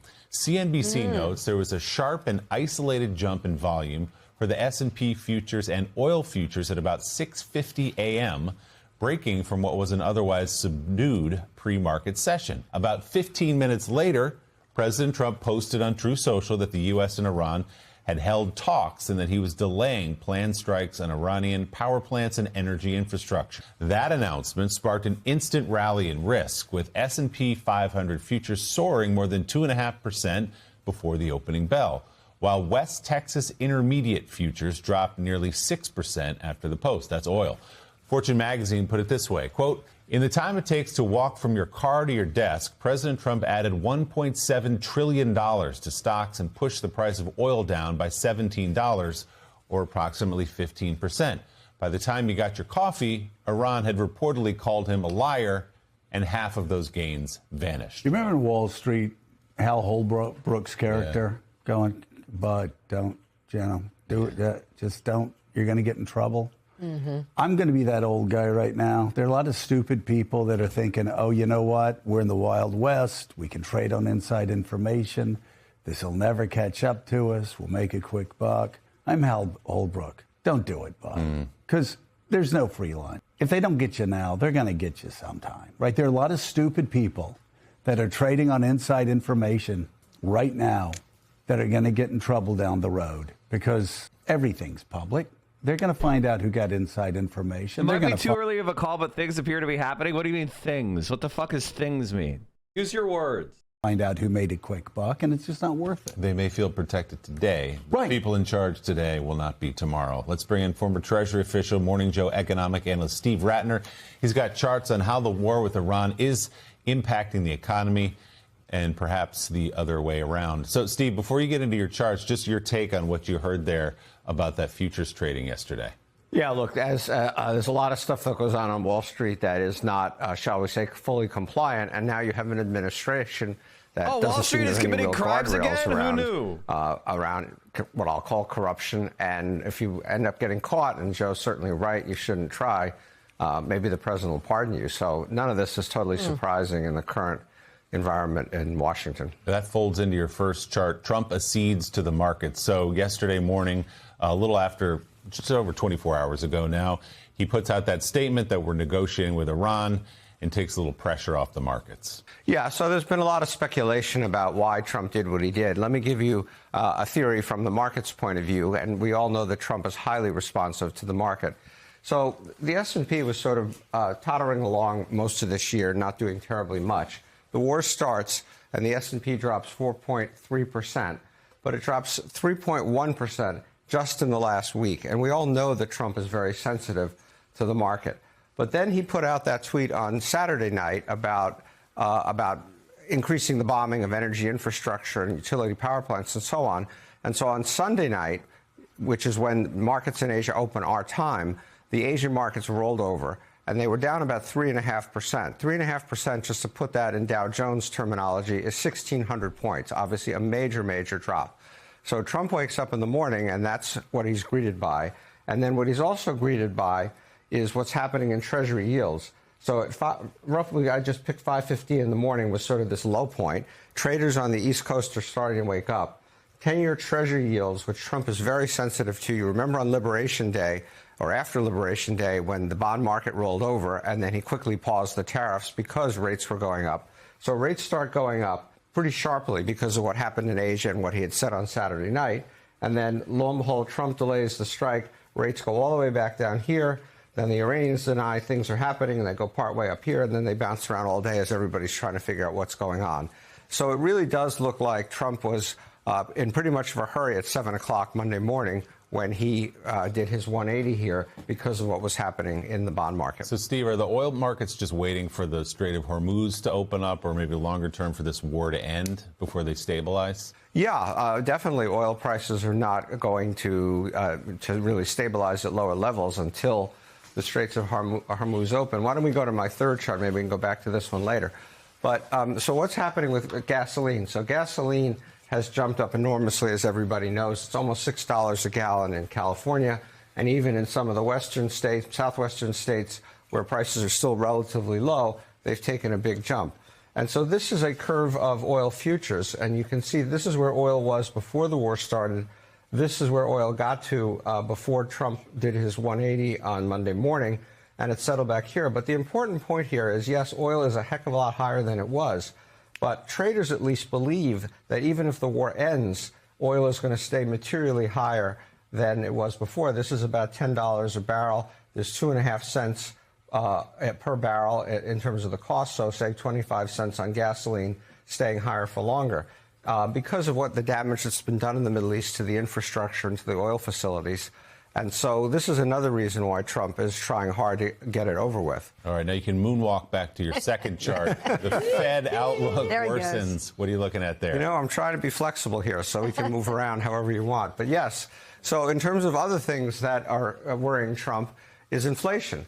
And the Federal Reserve put out some projections last week. They had been previously projecting 2.4% inflation by the end of this year. They raised it up to 2.7%. And this is because of oil and energy costs feeding through the economy. You've seen airline fares go up. Even like looking at all of this shit, it seems like they're all assuming it's going to end. It's going to end soon, and then we'll go back to fixing. Like no one, it seems like the markets are not projecting that it's going to carry on. So for me, when I look at that, that means the risk is where? The risk is all to the downside. We haven't seen capitulation. We haven't seen panic. What we see is a bunch of investors who are like, it'll be fine. You see a lot of other talk about the prices going up. Diesel fuel's $5 a gallon, really affects the trucking industry. And so that has implications for interest rates, too. Before the conflict began, the market was assuming that interest rates would come down by 0.5 percentage point in the course of the year. And as you know, Trump has been banging the drum really hard to get interest rates down. He believes our interest rates are way too high and they should be much, much lower. That's what real estate guys typically think. Then the war begins and the market sees the inflation starting to creep in, and it says, well, we don't think interest rates are going to go down so fast. And so by the time Trump acted, the market was actually pricing in a slight increase in interest rates by the end of the year. Then Trump acts and it moves down a little bit, but still pretty pessimistic about the prospect that interest rates are going to come down any further from where they are now. So this is another reason why Trump is really eager to get this war over with. So, Steve, we always, every time you come up here, we ask you about your time in this building, the old New York Times building, where so much history was made. What years were you here? I was here in 1975 and 1976 and a piece of 1977. 77. And then you started, did you start going overseas and going to different bureaus? No, then I went from there to Washington and ended up as the chief Washington economic correspondent during the late 70s when, obviously, as you recall, we had crazy interest rates, crazy inflation, crazy energy prices, all that stuff. In fact, in 1979, we had one of our energy crises. And so I covered the well, I don't know if I can call it even the rise, but certainly the fall of the Jimmy Carter administration, and just watched it for 4 years deteriorate as they really were the gang that couldn't shoot straight, however capable some of their advisors like other than national security advisors, the big new Brzezinski. When Paul Volcker was chosen by Jimmy Carter to be the Fed chief, did Jimmy Carter know that Volcker? Hey, Conrad, just popping in to say the brakes of my 40-year-old mail truck just failed at an intersection because our vehicles in the Postal Service are falling apart. But thank God the admin is spending $1 billion a day to burn the planet. Yeah, they hate the Postal Service because it's not for profit. So they don't like that. They're trying to destroy that. Would do whatever it took, including Democrats love to destroy it as well. To what, 21%? Yeah. Was there an understanding in Washington at the time that Carter was doing something that would knock inflation down but might end his presidency? I think he certainly was hoping for the former, and he certainly knew that Volcker was going to administer pretty tough medicine. Whether he thought it was going to be as tough as it ended up being, I don't know. But Volcker, but remember, G. William Miller had been the head of the Fed right before that, and that had not gone well. The Fed really wasn't responding to the inflation, and so it was just becoming a downward spiral for the Carter administration. And so Volcker was their hope, and he did what he had to do.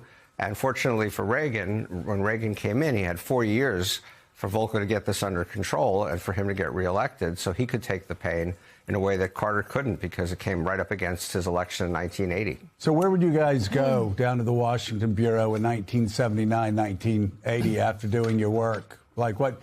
You talked about what bar you go to here. Where do you guys go to have a drink down in Washington? Well, Washington was a little less rowdy maybe than New York, but there was an old place called Duke Zebert's just down the street from the Bureau in Washington. It had been there for like 50 years.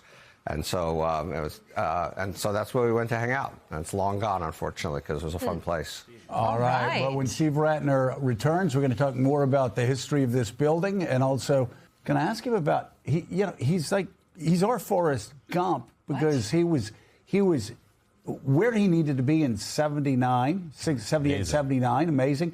And then he went to London and bureau chief that covered Margaret Thatcher. Okay, morning, Joe. rise. Economic analyst Steve Rattner. Thank you. Living history. We can have a segment. Steve Rattner. Chatting with Rattner. All right. There you go. Still ahead on Joe Scarborough may be one of the dumbest pieces of shit on mainstream media, and that's saying something. That is absolutely saying something. I wanted to talk about this really quickly, chat, because I saw a bunch of coping on social media. We're going to get more analysis now from French politics specialist Paul. But the fascists did not do well.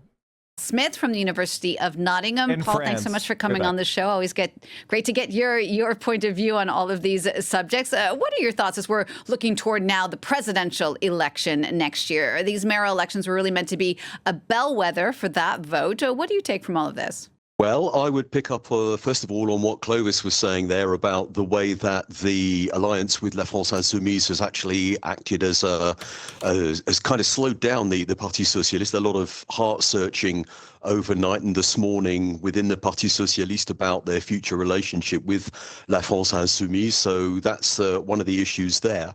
But also in terms of thinking ahead to the election next year, a lot of other individuals will take a great deal of comfort from this. So Bruno Retailleau, leader of Les Républicains, not actually a candidate, but he was saying last night, he kind of saw the results for the mainstream right as being really the moment for him to fully launch his plans, his project for next year. We saw Edouard Philippe do extremely well up in Le Havre as well, re-elected quite comfortably. But it is going to be really, the focus is going to be who the candidates can be who can kind of clean up the right, bring together the right and centre, or someone like Retailleau who might tempt far right-wing voters into a more mainstream right. And also the big victims last night were the Ecology Party, and wondering where they stand on the left. So a lot of different things happened last night that will be poured over by the parties. Meanwhile, there's a lot of soul searching as well, I would imagine, amongst the far right. The far right was hoping this would be a much more positive night for them. What went wrong there? Well, they were very surprising results. The margin in Marseille was quite astonishing, and it shows what happens when the moderate right-wing voters actually jump to the socialists when they're not bound to La France Insoumise. Toulon was the other one that was the big surprise. One or two others were not so surprising, but where they have a real problem, the Rassemblement National, the National Rally, is in France's big cities, not so much in the moderate-sized cities, places like Orange, Carpentras, and Castres, but also in rural France, where they're really beginning to put down roots. Now, the big question is, can the Rassemblement National candidate, if that's going to be Bardella, is he going to be able to bring on board enough support? So they're going to be thinking too about how they tackle, how they improve their performance in urban France, because after all, that's where the big numbers live. Indeed. And there are a lot of relieved socialists this morning in the big cities, especially here in Paris, where the socialists have ruled for 25 years. They extended that rule again last night with Emmanuel Grégoire. As you were saying, Grégoire was one of those who chose not to align himself with the far left. Was that all that it took for him to win, or what else made him the winner last night? Well, I think, when we come down to it, we've got to think about the candidate, the opponent, Rachida Dati, who ran a really very poor campaign. Let's be honest. If you add all the pieces together, she should have been closer, if not winning. And I think there's a lot of thinking needs to go on there amongst Les Républicains about who they pick as their candidate or candidates. But certainly, I think that Dati was, there was a lot of horse trading. There was a by-election last year, towards the end of last year, where the deal that was cut was that Michel Barnier would stand as the candidate for that by-election if she got a clear run at the mayoral election, and that's backfired very seriously. So she's a candidate who can do well at the local level, but losing Paris, or rather not winning Paris, is a really big blow to the right, and also to the centre right, but particularly to her as an individual candidate. And how much do you think it hurt her that she, up until just a few weeks ago, was the culture minister for current President Emmanuel Macron, who's also really gone down in the polls as well? Yes, I don't think that helped, but I think that there's an awful lot about personality when it comes to municipal elections, particularly in cities like Paris, Marseille, Lyon. And we've seen a case in Lyon as well of a personality who didn't really campaign properly, Jean-Michel Aulas, and paid the price for that. And I think it's really to do with her personality, yes, as culture minister, but above all, in the kind of campaign that she ran, which didn't really focus on the issues and basically said, let's not have 6 more years of the left. And people need more than that. But what's really interesting about Paris as well is if you add up La France Insoumise list, nearly 60% of Parisians voted for the left. That's unprecedented. So Paris is kind of almost like a left-wing outrider. So maybe Dati was on a hiding to nothing in any case. No. Certainly lots of very interesting results for us to pick over in the next few days. Absolutely, Paul. Thank you so much for sharing your expertise with us on that. That's Paul Smith from the University of Nottingham. Thank you. Yeah, in France, they have you have France Unbowed, which is the left. You have the socialists, who are the center left. You have Macron, who is like radical centrists. Then you have a conservative party, and then you have the far right, which is the National Rally. So the socialists aren't really socialists in France, unfortunately. And so there has been an effort to kind of smear the left as like violent because a fascist got into a street fight and died. And Macron was like, oh my God, the far left is just as bad as the far right. The far left beat up a far-right troll, Macron. And so, in general, it's good because the fascists are eating shit. Israel is taking significantly more Lebanese land. Israel says it will seize and occupy southern Lebanon up to the Litani River. I mean, yeah, that's what they've been saying for a while. Israel's defense minister on Tuesday said the country's military will control southern Lebanon up to the Litani River. The remarks are the first time Israel has clearly spelled out its intent to seize swaths of territory that make up nearly a tenth of Lebanon. Israel has been trading fire with Iranian-backed Hezbollah fighters in Lebanon. That's after Hezbollah struck Israel following joint Israeli-American attacks on Iran. Rockets damaged buildings and vehicles in northern Israel on Tuesday. Katz has previously threatened Lebanon's government that it would lose territory if it did not disarm Hezbollah. Israel has destroyed 5 bridges crossing the Litani River and has accelerated the demolition of homes in Lebanese villages close to the Israeli border.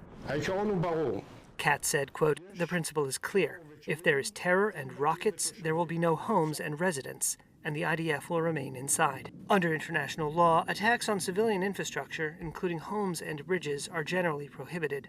Israel struck an apartment building in Bishamun, a town near Beirut, on Tuesday. Lebanon's health ministry said 3 people were killed, including a toddler. Israel's strikes across Lebanon have caused widespread destruction and have killed more than 1,000 people. Over 1 million people have been forced from their homes. The United Nations human rights chief has criticized Israel's actions, particularly its use of widespread evacuation orders. Israeli Finance Minister Bezalel Smotrich said that the new border of Israel will be at the Litani River, and that Israel should annex large swathes of southern Lebanon, extending its border to the Litani River as Israeli forces bombed bridges and destroyed homes in an ongoing military campaign. Smotrich told an Israeli radio program that the military campaign in Lebanon needs to end with a different reality entirely, both with the Hezbollah decision, but also with the change of Israel's borders. I say here definitively, in every room and in every discussion, the new Israeli border must be the Litani, Smotrich said. Israel expanded its bombing campaign and invasion of Lebanon on 2 March, days after launching a war against Iran alongside the United States. Israel has demanded that all residents leave the territory south of the Litani River while carrying out airstrikes and ground attacks that have killed more than 1,000 people and displaced hundreds of thousands. The area south of the Litani covers 850 square kilometers and is home to approximately 200,000 people. So this is another Nakba. This is another ethnic cleansing and territorial expansion of Israel. Israeli leaders have desired to conquer southern Lebanon for decades to capture both its water resources and expand the borders of greater Israel, which they hope will also include the entire West Bank, Gaza, southern Syria, Jordan, and parts of Iraq. For these reasons, Israel invaded Lebanon in 1978 and 82. Israeli troops occupied the south from 1982 to 2000, while when Hezbollah's guerrilla war succeeded in forcing an Israeli withdrawal. Lebanese resistance is seeking to defend southern Lebanon amid opposition from the country's government led by pro-U.S. officials. As Israel began escalating attacks earlier this month, the Lebanese government banned Hezbollah's military activity. So basically what's happening is that, you know, Lebanon's government is basically fighting against the people that are defending Lebanon's territory from Israeli annexation.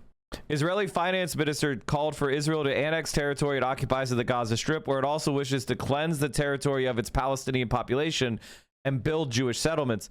In a bid to cut off southern Lebanon from the rest of the country, Israel has begun destroying all bridges and crossings over the Litani River and stepped up the demolition of homes near the southern border, moves that are illegal under international law.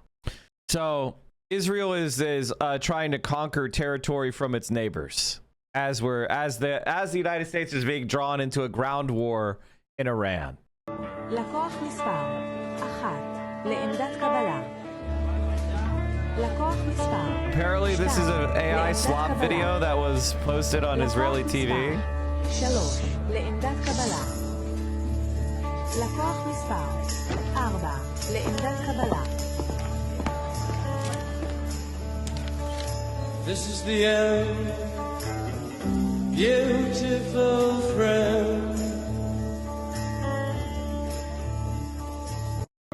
לקוח מספר. So apparently Israel wants to fight Turkey now, I guess. This video was apparently aired on Israeli TV. It shows axis of resistance leaders waiting in line to be killed by Israel. At the end, the camera zooms out and we see the next leader waiting to be killed by Israel is Erdogan. It seems Israel is already planning the next war. I mean, they're fighting Iran right now. Look at this high headline. Philippine President Ferdinand Marcos Jr. is open to restarting talks with Beijing on joint oil and gas project in a disputed area of the South China Sea. Disputed area. Egypt is going to get invaded too. I mean, yeah, of course. They want the Sinai Peninsula. I mean, duh. Iran has fired a barrage of missiles at central and southern Israel. At least one of them has reached central Tel Aviv. Search and rescue teams have been attending to casualties. 6 people have been reported injured. Media reports indicate there have also been strikes east of Tel Aviv and in southern Israel around Beersheba. Meanwhile, we're just hearing that the Israeli military says it's completed a large wave of strikes in Isfahan. Iranian media reporting that Israeli-US strikes hit 2 gas facilities and a pipeline just hours after President Trump announced a temporary pause in attacks on the country's power infrastructure. Local officials, however, say that operations at least one of the targeted gas sites were not affected. Earlier, air defense systems were also activated in parts of eastern Tehran. Our correspondent, James Waterhouse, is in Tel Aviv, where cleanup efforts are underway at the scene of the missile strike from Iran. Well, the clear-up operation is gathering apace. We've just seen street sweepers make their way down to clear up the endless shards of glass caused by the force of the blast. You might be able to see the site behind me. There is a very deep crater where we're told by officials an Iranian missile slammed into the side of this building with 100 kilos of explosives in its warhead. This was part of a wider aerial attack by Iran overnight. We're in quite a residential suburb of Tel Aviv, which has been on the receiving end, really, of Iran's responses in this ongoing war. Israel's air defenses are relatively effective. You get early detections on your phone, you'll hear the explosions as they're taken out in midair. But as you can see, not all missiles can be stopped. I think this reflects the stockpiles that Iran still has. It also reflects the willingness of Tehran to hit back where it can. It's difficult to gauge to what extent this suppresses people's appetite for this war to continue. Benjamin Netanyahu is being crystal, saying that he will continue to hit Iran, he will continue to hit Iran-backed Hezbollah, the militant group in southern Lebanon. And so I don't think we're going to see much change there. There's a big poster around the corner urging President Trump to finish the job, in quotes, in relation to the war against Iran. So I think for people living here and in other parts of across Israel. I mean, listen, there really isn't any residential areas in Tel Aviv because the military infrastructure is so intermixed with the residential structures that any strike targeting a military structure is going to cause collateral damage. And, you know, the Israelis have a long tradition of using human shields. And so, you know, any strike that hits that is targeted at an Israeli government or Israeli military is going to result in regrettable collateral damage. Now, if you find that argument to be problematic, then you can't support Israel ever on anything. I think these kind of responses from Iran will continue because Israel certainly is going to keep pursuing its own military objectives. James, we saw other strikes get through over the weekend, hitting different parts of Israel. What do you know about the impact of the strikes that have actually managed to get through from Iran? Yeah, it's very difficult to kind of gauge just to what extent the impact is. I mean, we've seen over the past few days falling shrapnel. It's here in Tel Aviv, also in Jerusalem. We saw a warhead come down close to the Al-Aqsa Mosque a few days ago. We've also seen Iran launch missiles at Iraqi Kurds in northern Iraq. And so clearly, I think where there is mirroring, it's not symmetrical, but we're seeing Israel try to maintain its offensives on several fronts. But we're also seeing Iran looking to strike, not just respond to Israel, but it's also trying to target allies of the US in the Gulf states, for example, to apply economic... Yo. Massive explosion at the Valero oil refinery in Port Arthur, Texas. We can't tell if it's an attack or, failed maintenance. I guess that was yesterday. Pressure, not least with how it's controlling the Strait of Hormuz, the world's most important shipping lane. So this war remains limited in the sense that it's down to aerial bombardments for now, but it's being fought over an incredibly large geographical area. James Waterhouse in Tel Aviv. As we mentioned, Iranian media say strikes have targeted 2 of its gas facilities and a pipeline hours after President Trump said he would halt attacks on the country's power infrastructure. Let's get more now on the latest from the region with our correspondent Azadeh Moshiri, who's in Dubai for us. Azadeh, first of all, what are we hearing from Iran? So those claims haven't been verified yet. They're coming from Fars news agency, which is an Islamic Revolutionary Guard Corps affiliated news agency. They do quote some local officials in there as well. What they're claiming is that there have been attacks on energy infrastructure, but that there hasn't been any significant damage, that they didn't reach their targets. That's unclear. We haven't been able to verify that yet. But it does come off of the back of Donald Trump, the United States, walking back its deadline that was due to end last night, urging Iran to reopen the Strait of Hormuz, which they have a chokehold on right now. And in exchange, the United States would not carry out a threat to target power plants in Iran. Now, we don't really know what's happening. There are a lot of questions right now because there have been conflicting reports about whether the United States and Iran are actually having direct talks, whether these sort of preparatory discussions will actually lead to real meaningful talks. Either way, Donald Trump has said that there's a 5-day pause on his threat while some of these discussions move forward. There are also several countries, players that are supposedly involved in this, countries like Pakistan, Turkey, Egypt. Here in the Gulf, leaders will be watching very anxiously because part of the issue is this war has not ended. They are still receiving attacks. Here in the UAE, the government, the Ministry of Defense has confirmed that they have been responding to 5 ballistic missiles and a number of drones. Kuwait has had power outages this morning because debris from an intercepted attack hit some power lines. Bahrain had to have emergency crews battle a fire after a commercial building was supposedly struck. We don't know if that was from debris or a direct hit. Saudi Arabia as well has been dealing with these attacks as well. So it's not over.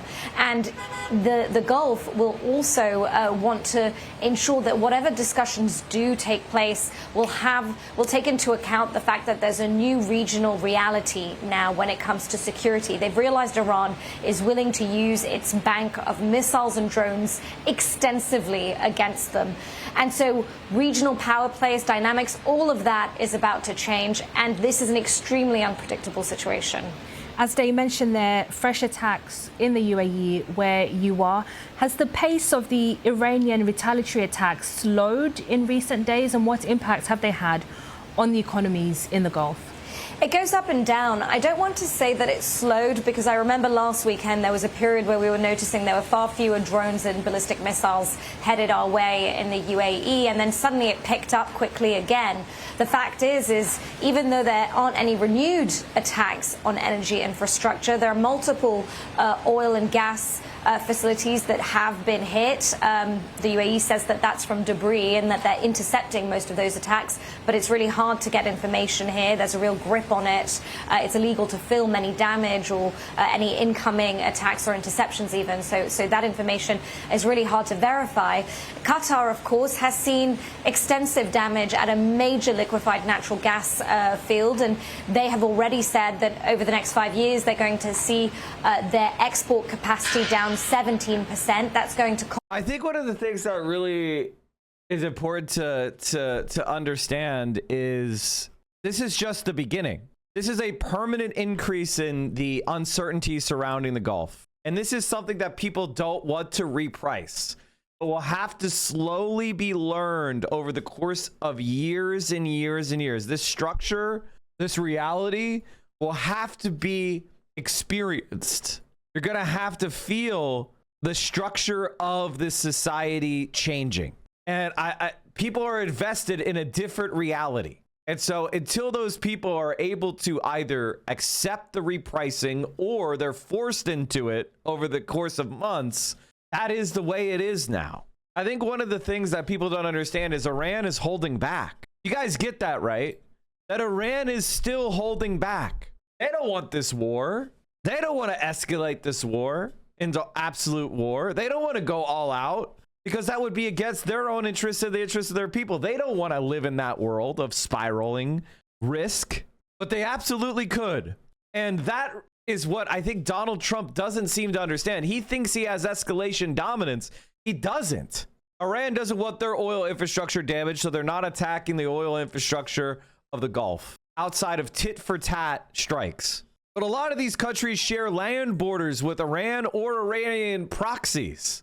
Infrastructure is available for attack, both from geographic proximity and like all sorts of operations can take place. We haven't even seen the tip of the iceberg of what can happen.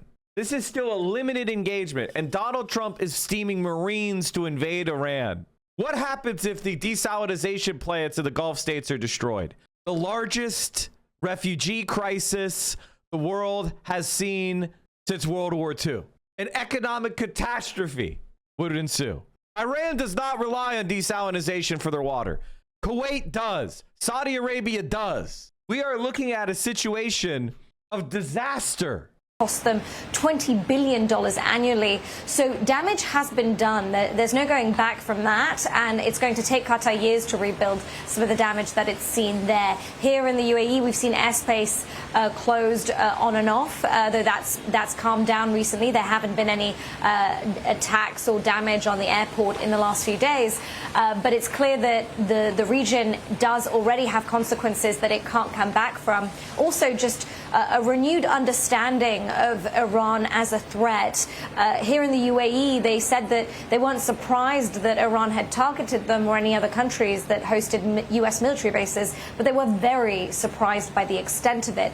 And so whatever does come in a post-war era, if the regime does survive, they are going to be thinking of their security arrangements very differently. Azadeh, thank you. That's our correspondent Azadeh Moshiri in Dubai there. Meanwhile, Lebanon has expelled Iran's ambassador, withdrawing his accreditation and ordering him to leave the country by Sunday. Lebanon has declared him an undesirable person. Meanwhile, Lebanese media reporting that overnight Israeli planes carried out 7 strikes on the southern suburbs of Beirut, and this morning the Israeli military told residents in the south to evacuate as it prepared to target more Hezbollah infrastructure. Our correspondent Lina Sinjab has the latest from Beirut. There was an announcement earlier with evacuation order to several locations in Har Tahrir, Kirbeiri and other locations. These are like becoming recurrent targets of Hezbollah of the Israeli airstrikes in Dahieh neighborhood, which is a Hezbollah stronghold in the south of Beirut. It hasn't been, cleared which, if there are specific targets because there was an evacuation order. In the past, there was these orders targeting targeted financial institutions for Hezbollah, like Al-Qard Al-Hassan, the banking system for the group. But for this time, it's really not clear what infrastructure or what buildings, why they were targeted. But in the south, the airstrikes are intensified in the south of Beirut, especially around the south of Litani River. There is a systematic way that the Israelis are targeting infrastructure, bridges, fuel station, in an attempt that what people are saying, this is a depopulation effort to get all the residents from the south of Litani leaving area and expand the buffer zone for the Israelis with their ground invasion of South Lebanon. This is something that is really worrying many residents, worrying the hundreds of thousands who've had to flee their homes and villages and towns, that they won't be able to go back, anytime soon, and not clear what's the next step. Lebanon expels the Iranian ambassador as they're being invaded by Israel.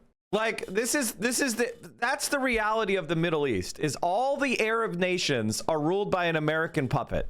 That's why there is so much terrorism and disruption, is because there's no legitimacy in any of these fucking governments that isn't purchased with money. For the Israelis in this expansion, technique that they are carrying out. Lena, we've heard the US talk about reaching some kind of ceasefire in Iran. Are there any conversations about a ceasefire in Lebanon between Israel and Hezbollah? Well, this is the issue. I mean, the Israeli side is clear. They made it clear earlier in the war, and even 2 days ago with the chief of staff of IDF saying that they are prepared for a prolonged operation, even if the war in Iran stopped.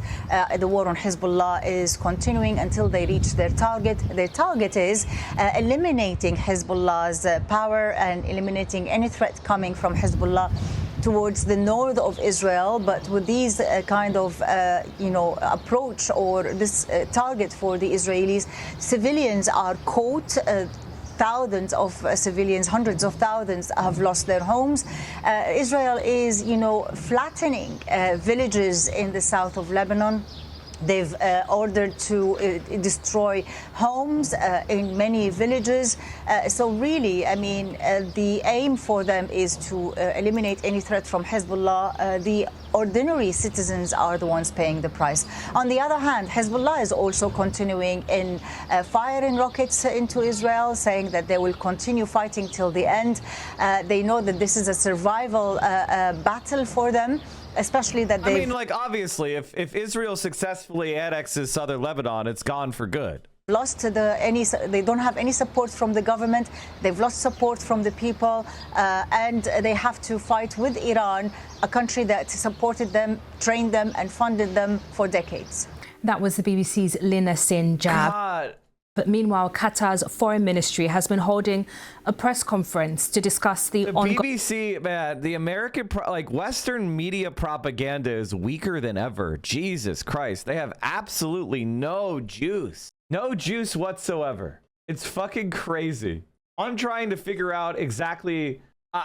this is how bad it is. The Philippines has just announced, just as we were speaking, they only have 45 days of fuel left. Economic fallout from the US-Israel-Iran war continues. The president of the Philippines, Ferdinand Marcos Jr., has declared a state of national energy emergency in response to the Middle East conflict and what he is calling an imminent danger that is posed to the country's energy supply. Let's take you live to Manila. We can join our Asia business correspondent, Suranjana Tawari, who is there for us. What did the president say, Suranjana? Yes, Lucy, this came in the form of an executive order which, as with the US, allows the government to take steps, to take measures legally without having to go through Congress for approval. But this has really been bubbling under the surface. The Philippines has seen numerous price hikes since the conflict started in the Middle East. And one issue is that 98% of the Philippines' oil supplies comes through the Persian Gulf. And so the country has really been suffering from everything from transportation to the price of rice, which has more than doubled as well, because of course rice has to be transported from wherever it's imported from into the cities and out to the rural areas as well. There was another rate hike just today, and that takes the price of diesel and petrol as well to more than double since the conflict started. So what does this executive order mean? Well, it gives the government powers to control the distribution of food. It also is able to control movement and so reduce the reliance on energy as much. And there's also a big question mark because there were demonstrations organized for this coming Thursday and Friday. Emergency powers generally mean that the government can stop those types of demonstrations, but we've not heard anything about that. Oh, wow, the right-wingers are preparing to crack down on demonstrations. Who could have seen that coming? I guess we're going to have to invade the Philippines when they cracked down on protests, right? Just like we invaded Pakistan when the American-aligned government cracked out on protesters and shot into crowds. Oh, we didn't care about that. What about the Egyptian government shooting in the crowd? Oh, we didn't care about that. Yet. They're obviously protesting over the hardship that all of this is causing. Has there been any commitment from the president, Saranjana, for cash or for financial assistance for ordinary people? Yeah, there's been subsidies, there's been handouts of subsidies and long queues in order to get them. But, you know, many drivers of buses, there are these open buses that you have here in the Philippines that most people commute on. They're very colorful, and it's estimated that in Manila alone, 9 million people use those every day. But the drivers that we spoke to said those subsidies are not enough to cover the rent of those buses, and that they really need help with being able to increase prices, fares for their customers. And that's something else that the government controls. So perhaps with these measures, that could help as well. But the other issue is that, you know, those buses also transport kids to school, children all over the country, and they're not able to provide those services. And then, as I mentioned, food getting around the country is also a problem. Now, the government's implemented a number of other measures. It has already implemented a 4-day working week for office goers. It's also asked government employees to use the stairs instead of lifts.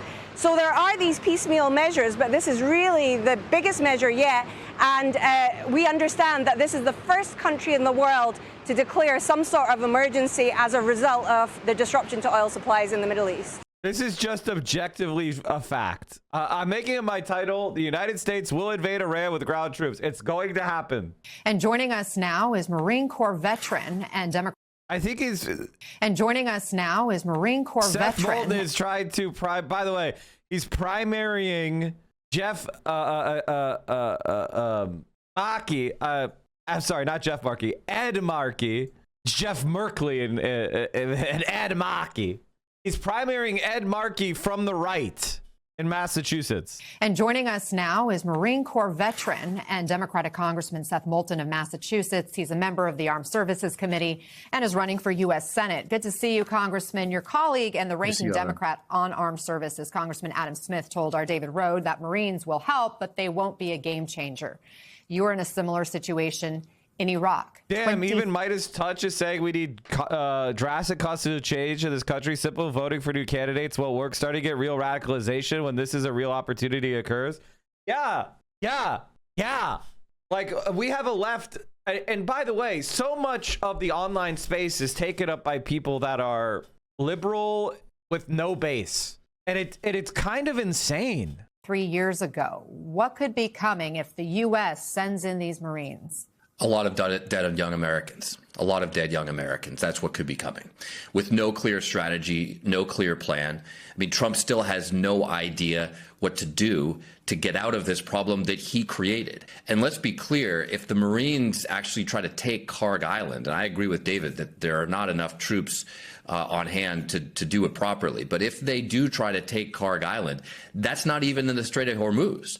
So even just taking possession of that territory would only be a pressure tactic for the administration to try to use for negotiations with the Iranians, to try to get the Iranians to open the Strait of Hormuz. Because at this point, Trump is losing his war. If he stopped today, he would have to ask the Iranians. We would have to negotiate with them to reopen the strait that they closed because of the war Trump started. So there's the issue with the oil in the Strait of Hormuz, and you mentioned Khark Island, where Iran has many of its oil facilities. But there's also the issue of nuclear material that is believed to still be inside Iran. Do you think boots on the ground are inevitable for the U.S. to secure Iran's enriched uranium and the radioactive fallout Trump keeps talking about? I mean, Anna, none of this is inevitable. None of it has to happen. This is completely a war of choice that Trump concocted on his own. And so, first of all, let's just begin with the fact that he was clearly lying about obliterating, as he said, obliterating the nuclear program after the bombing runs last summer. Clearly a lie. So we don't know what he's lying about today, and we don't know what he's going to do next. We do know that he's gotten himself in a terrible pickle with no way out. And so a lot of people want to find a way to end this war. But putting ground troops into Iran, potentially widening this war into a forever war like we had in Iraq, is not the right way to go. Guys, it's not the right way to go. This is the Cetrus Dems, man, with messaging this clear. Thank you, man. That's so amazing. CENTCOM says it's now destroyed 9,000 targets. But just this past weekend, Iran was still able to use intermediate range ballistic missiles for the first time to target a joint U.S. base more than 2,000 miles away. They didn't actually hit any targets, but it means that these missiles could theoretically reach Europe. What's your understanding of Iran's capabilities right now? Iran has a lot of... Panic! Iran could reach Europe! Panic! The warmongering of MSDNC is fucking batshit insane. God, I hate the mainstream media. And if you don't, there's something wrong with you. Jesus Christ. Capabilities. And at the end of the day, whether we destroy 90% of their ballistic missiles or 95%, whether we destroy 98% of their nuclear weapons program, the only thing that really matters is, are they going to rebuild it, and under what timeline? Because unless we want to go to war every 6 months here, which is the pace that we're on now with Donald Trump, you have to have a negotiated settlement at the end of the day.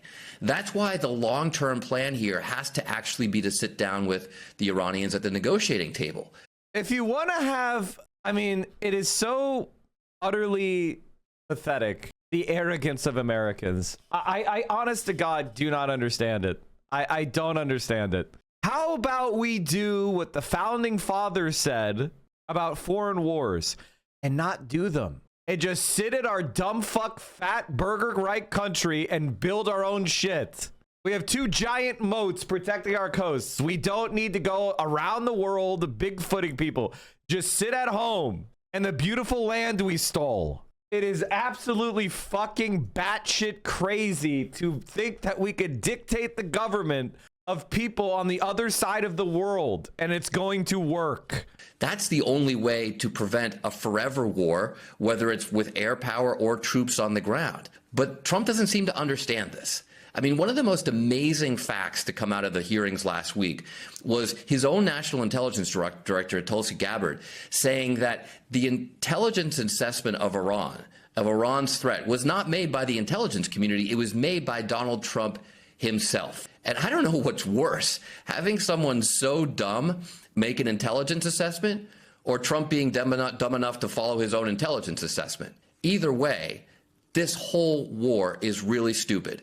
He's losing it, and he doesn't have a way out today. We all know President Trump is unpredictable. If he does follow through on his threats to obliterate Iran's power plants, it could violate international law. What guardrails do our military leaders have? The Constitution. And it's incumbent on our military leaders to follow only lawful orders. And just to be crystal clear, bombing civilian power infrastructure is a war crime.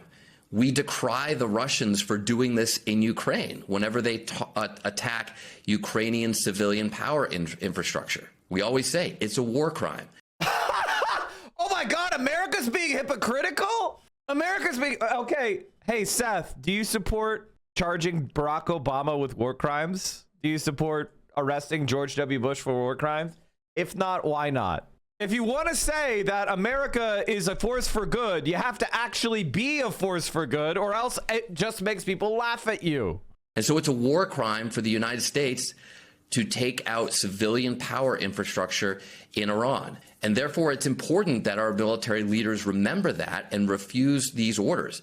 This is why the whole dialogue a few months ago about the need for the military to be ready to refuse unlawful orders from the commander-in-chief was spot on, because that's exactly what everything they're doing is an unlawful order, except is it unlawful when the Republicans who control all the representative branches of the federal government are in power?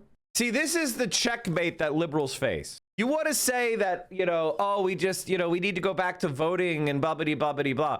But unless you are willing to purge the criminality of the Republican Party by targeting them directly and demonstrating how it's not acceptable, then democracy's already dead. It's already dead. If we're waffling between unlawful Republicans and then Democrats following the rules, the democracy's already dead. It has to, the laws have to apply to all sides and be enforced to have meaning. And the Democrats are not calling for that because they want to be part of the club. It's the grand club. Whereas if you're a politician in America, they're all on the same side. They're all in the same club. They want to go to the bars afterward, have a drink with each other. We see playing out. That's exactly what he threatened on the internet just a few days ago. Congressman Seth Moulton, thank you for joining us this morning. All right, Chad, we have a video from Breaking Points where Dropside News, Scahill has come in and said that there is no negotiation. It's total bullshit based on his original reporting. Good morning, everybody. Happy Tuesday. I have an amazing show for everybody today. What do we have, Crystal? Indeed, we do. We've got some new reporting from Jeremy Scahill about what exactly is the truth behind these alleged negotiations that Trump touted between U.S. and Iran. We'll break that down for you. Also, Trita Parsi digging into just how much money Iran is actually making off of this conflict. Might be surprising to a lot of people. Kind of reminds me a little bit of the Russian-Ukraine war situation. So break that down. Revelations that apparently some people are getting very rich off of Trump's market-timed announcement yesterday. So, enforcement apparently doesn't exist anymore. So that's a thing that's happening. Brandon Weichert is going to join us again to talk about the troops that are being moved into the region and what they could be used for. Top Israeli politician is pushing for annexation in Lebanon as part of the Greater Israel Project. This is all unfolding against a backdrop of mass pogroms in the West Bank. Horrifying scenes there. Airport chaos as Trump blocks a TSA deal. And we're going to take a look at the use of AI in the Iran war and also the just bizarro world where it's just another poorly camouflaged delay for reinforcements for a doomed escalation. Yes, that's exactly right. Donald Trump is trying to keep the markets buoyed on his way to escalating. That's what's happening. That's what's happening. And oil is starting to creep back up. I don't know if you guys saw that, but it's now going back up because it was spiking to a 120 a barrel at the end of last week. And so Donald Trump came into office and he said, oh, yeah, we're about to have a deal to crash the price of oil. Well, it's up another 450. That's 4.5% in a day. That's a huge move. And here's what the energy experts are saying. Months away from resuming energy trade through the Strait of Hormuz, which means they're running out of oil in Philippines. They're running out. The global economy is fucked. Like it's a done deal. And yet the markets are in delusional land. Jamie Dimon says Iran war makes Middle East peace prospects better in the long term. We are fucking cooked. What the fuck is the video I was just watching? There it is. Okay. 2 of the 3 leaders, heads of state here, have been rumored to be dead and actually just be AI. So you already can see this destabilization of reality that's happening in real time. That's exactly right. Thank you to everybody subscribing to the show, breakingpoints.com. If you're able to support us, we deeply appreciate it. Also, a call to all of our YouTube subscribers. We got like 50,000 to go to 2 million. All right. We can all sleep.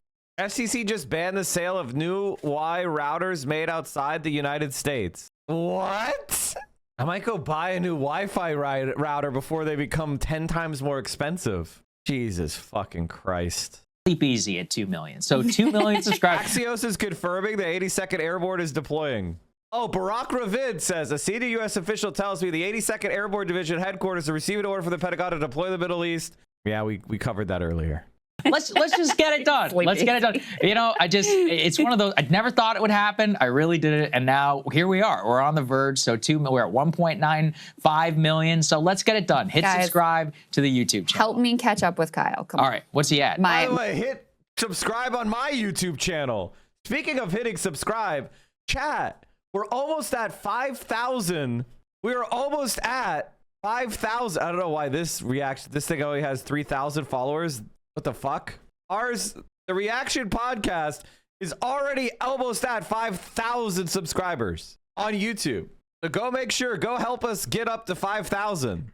A brand new podcast, the Reaction Cast. Even more importantly, go join the fucking Patreon so that we can pay our editor. Why does this have an end? Why do I have an end? Oops. I guess I grabbed new podcast. Anyway, whoops. Get out there. Help us get above 5K. Go listen to the episode. If you like the episode, subscribe. We have 15K views and 14K views already. Hit the fucking subscribe button. Senate Republicans are tweeting about Hassan. Anti-Semitic Abdul El-Sayed is campaigning with pro-Hamas influencer Hassan Piker in Michigan. These extremist views should never be allowed in the U.S. Senate. Honest to God, like, that is the ideal thing, is to be attacked by Republicans. El-Sayed is with the three-dimensional chess. You want to know what will make you a successful politician? Make the right wing attack you. By making the right wing attack you, that makes all of your side rally around the flag, and anybody who doesn't rally with you is an enemy and undermines themselves. The smart money is leaving the building. Aris limits withdrawals from 10.7 billion credit fund. Okay, the economy is about to crash, chat. The economy is about to crash. My marital pride is on the line. He's at 2.2. Yeah, but he's had years. He's like a 16-year head start in the past. So it's time for us to take the lead again, guys. Come on. Okay, it's time for us to take the lead. Hit the subscribe button on YouTube, please. Really helps us out. If you're listening to this as a podcast, share an episode with a friend. Really helps other people find the show. As Crystal said, though, let's go ahead and start with these so-called God, all the CIA agents are all tweeting the same shit. Sharing a stage with socialist dictatorship apologists like Hassan Piker should be disqualifying. Who the fuck is Marco Fieri? And why do so many people follow this guy? Why am I following these people? Okay. I want to unfollow anybody that is like promoting anti-Cuba shit. Rick Scott is crying too. Yeah, this is a coordinated anti-Hassan push. Hassan, the next time Democrats pick their latest radical spokesperson, they should do their homework. This guy urged followers to kill me and celebrated Charlie Kirk's murder. Is that really who Dems want representing them? By the way, is Styx playing? Is he even worming around? I might do a Styx redemption. We might have to do a Styx redemption because he has a toy that he really, really hates, aka really loves. And he goes fucking feral when it's around. Like, he does, like, backflips and shit. Hassan celebrate. Oh, by the way, Hassan didn't celebrate Charlie Kirk's murder. All right? He really didn't. Honestly, he was distraught over it. I mean, when I think about Charlie Kirk's murder, I think...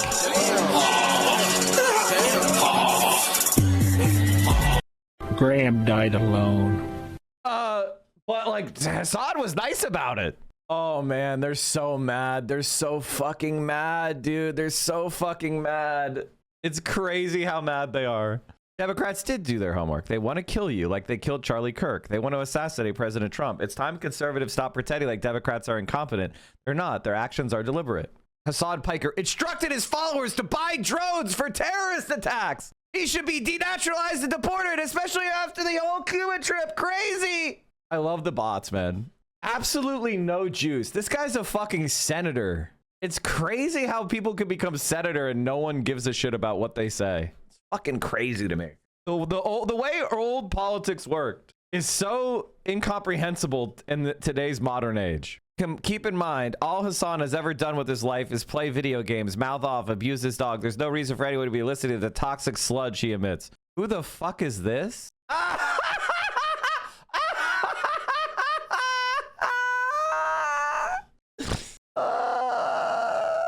He doesn't play video games, though. You're thinking the wrong. So true. Why would I? Hassan sucks balls. Okay, who are they following? Who are they following? Tablet Mag. This person's not even. They're a fucking literal Republican. They're a Nazi Republican. I mean, this is really just a Zionist. This is literally a Mossad account. I gained some followers in the last few days. Hi, I'm an East Coast Jew who softened in the California sunshine. That has never happened. All that's happened is skin cancer. Negotiations. Do they even really exist? Well, our friend Jeremy Scahill over at Dropsite News spent a lot of time speaking with the Iranians, doing some reporting. Here's what he had to say.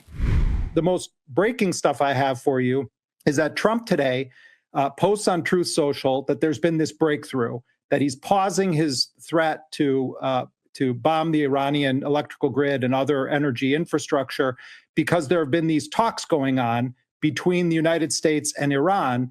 And Trump implies that he has some secret squirrel that he's talking to in Iran, and he doesn't want to name who it is because he doesn't want that person to be killed. It's unclear, does he mean by Israel or by the Iranians? But what I'm told is that there have been no negotiations, direct negotiations with the United States, and that what the Iranian officials are telling me is that every time a third country comes to Iran and they say the United States wants to talk, Iran says, let us explain to you our conditions.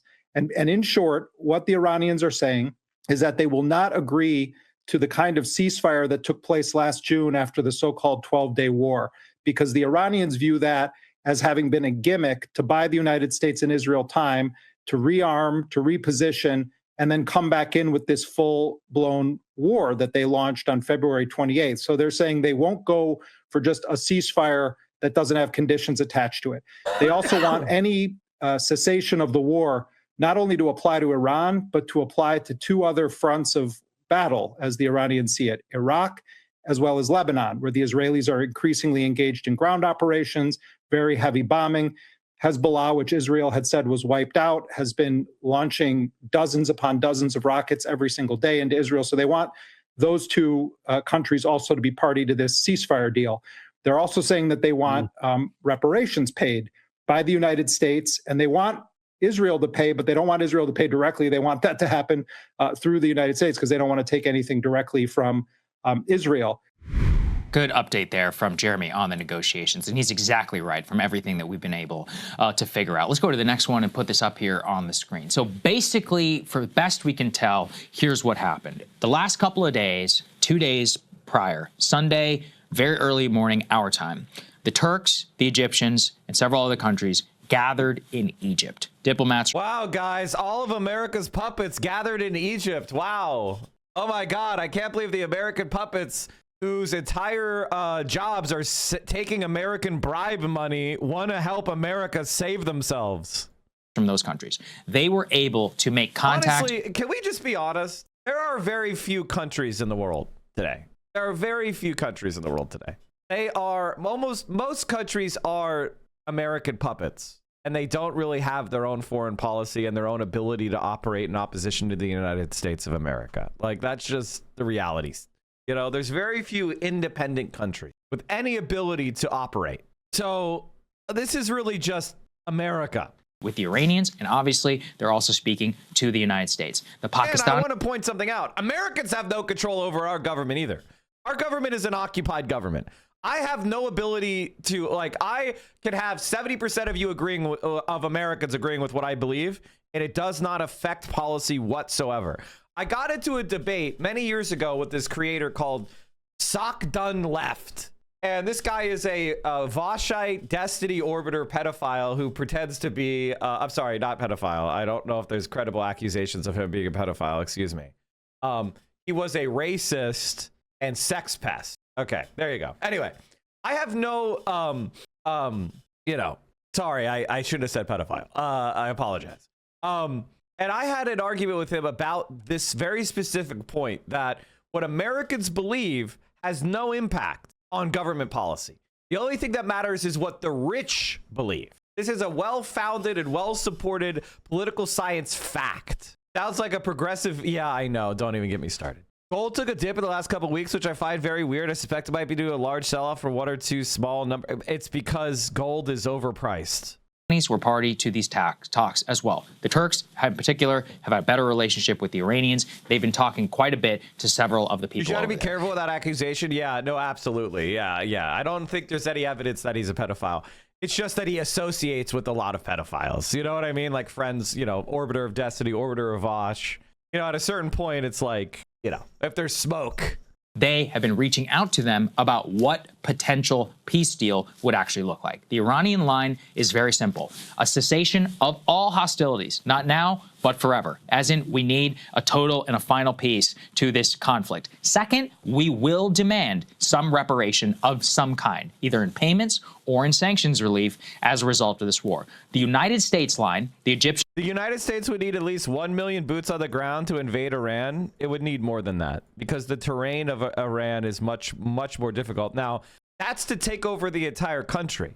Donald Trump might buy the idea that he just needs to control the coastline or something, in which case maybe bringing in 100,000 troops will be enough, but it's not because the Iranians are going to be able to operate it from depth. They have defense in depth. Their geographical position gives them the opportunity to continue to harass and damage ships trying to transit the Strait of Hormuz. They have a very long coastline and direct vision.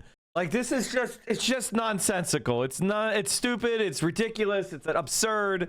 It would cost trillions. And the Turks have been calling the United States. This is what eventually caused Trump to talk. Cato Institute estimated we need 1.6 million troops. That would basically be the entire military. We would have to abandon our bases around the world to do the Iran war. And to say that he was calling and extending his 5-day deadline off, the United States line remains today. No ballistic missiles, no regional proxies, no nuclear program. Now, remember, on the nuclear program, they've already said that they're not going to pursue a nuclear program. But on the ballistic missile front, and especially on the regional proxy front, those two, it's a non-starter. Regional proxy is already a nebulous term. It means nothing. But let's talk about the ballistic missile. I mean, really think about this. You are in a war, and the other side says, well, we will stop shooting you if you just give up all your bullets. What are you going to do? All right. And by the way, that's the only credible deterrent that you actually have. The only ability to extend and project power, have some deterrence, have to be able to extract some cost from the enemy and its allies. Would you give up your missile program? 5 years of a missile, basically giving up not only missiles, but all of your production. Who would be stupid enough to sign up for that deal? Oh, and by the way, you've been bombed twice under the cover of diplomacy. So this is where things now currently stand. Now, a lot of things could change. So let's put A3 up here on the screen. I do want to be clear. There are efforts right now by the Pakistanis. So here's some drop site. Pakistan is emerging as the key back channel. They have positioned themselves as a central intermediary between Washington and Tehran. Various outlets confirming active efforts to facilitate the conflict. The Financial Times said that senior Pakistani officials have been relaying messages between Tehran and Witkoff, with the prime minister speaking several times with the president of Iran as well. Reuters had said that the vice president, Steve Witkoff, and Jared Kushner would expect to meet them in Islamabad potentially this week. But again, there's been no confirmation. There are people who are out there posting jets that are on their way. Totally wrong. I actually confirmed it. It had nothing to do with that. It was a Pentagon official, Bridge Colby. He was on his way to India. He's not going to Pakistan. His pre-scheduled trip already had been announced. It has nothing to do with these potential negotiations. So that's where we stand as of right now. We are nowhere closer to any sort of a peace deal. And in fact, what you really see is a desperation on Trump's behalf, on Trump's side, to portray the reality of this while giving nothing on the back end. And that's why I think setting the stage for this, while there's this kabuki going on to try and prop up market prices and crude oil futures. Did you see the nuttiest story of all time? Quadruple amputee cornhole player fatal shooting. The quadruple amputee shot someone. What did he use? His nose? While driving? Nah, dog, he has hands. Then how is he a quadruple amputee? While thousands of ground troops remain on their way to the region, which we'll talk about with Brandon. What have we learned now under a trigger nub? Nice. Venezuela and under Iran? Follow the carrier strike groups. Follow the troops. That normally is the precursor to military action. No matter what. By the way, okay, before we carry on, and thank you, the one chatter who sent me that video from the Russian, that military blog guy, that video wasn't that bad. I'm sorry for being an asshole and not liking and being annoyed The reason why I was annoyed was yesterday. I specifically told you I don't like to play people I don't vet on stream for stuff like this because it annoys me and it ruins the vibes. And you kept spamming, and I should have just said something normal. I should have been more normal. Sorry about that, chatter. Anyway, what was I saying? Oh, Trump won in 2024 because of men. They are abandoning him right now. Ladies and gentlemen, I'm sorry for all of everybody. You need to accept this. You need to accept this. This is your president. I know she's cringe sometimes. All right, this morning, a lot of folks talking about this leaked video of new U.S. Congresswoman Alexandria Ocasio-Cortez. She's the youngest member to ever serve in the House. This video of her dancing was back in college and shared on social media originally as an attempt to sort of discredit her. But Rachel joined us now, and whoever idea it was, it sort of backfired. It really backfired, Ben. So things go so quick on the internet, either in your favor or against you, and this in her favor. So yes, as Ben mentioned, this video was back when she was at Boston University. It was a part of a larger video that was actually performed with a bunch of students. Just accept it, guys. Just accept she's going to be your president. I know. She's cringe sometimes, but overall her policies are really good. And I'm putting down my marker now. AOC should be endorsed by DSA, and we should run with her. I'm telling you, that's my opinion.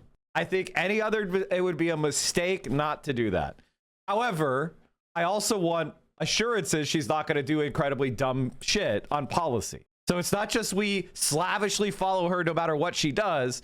I want to have good assurances on policy, and that I want her to run through and with DSA. It would be foolish of us not to do that. And the reason why I feel that way is because her votes are good on policy. This is why I think that. I'm not a fan. I think this because objectively, if you look at her voting record, she's with us 97% of the time. Ilhan Omar is with us 97.2% of the time. Okay? Rashida Tlaib is 98.9. Summer Lee is 97.7. Okay? Like, there's 3 people that are better than her. Let's get our shit together. If this is our front runner, that would be insane. We've never had anyone even close to this left wing anywhere near the White House. Get your shit together. Be reason. Like, are you insane? Mike, I'm going to need you to fix the way you pronounce slavishly. Slavishly. Slavishly. Okay. Sorry. I say slavishly. It's slavishly. Slavishly. Okay, I'm sorry. You're right. Thank you.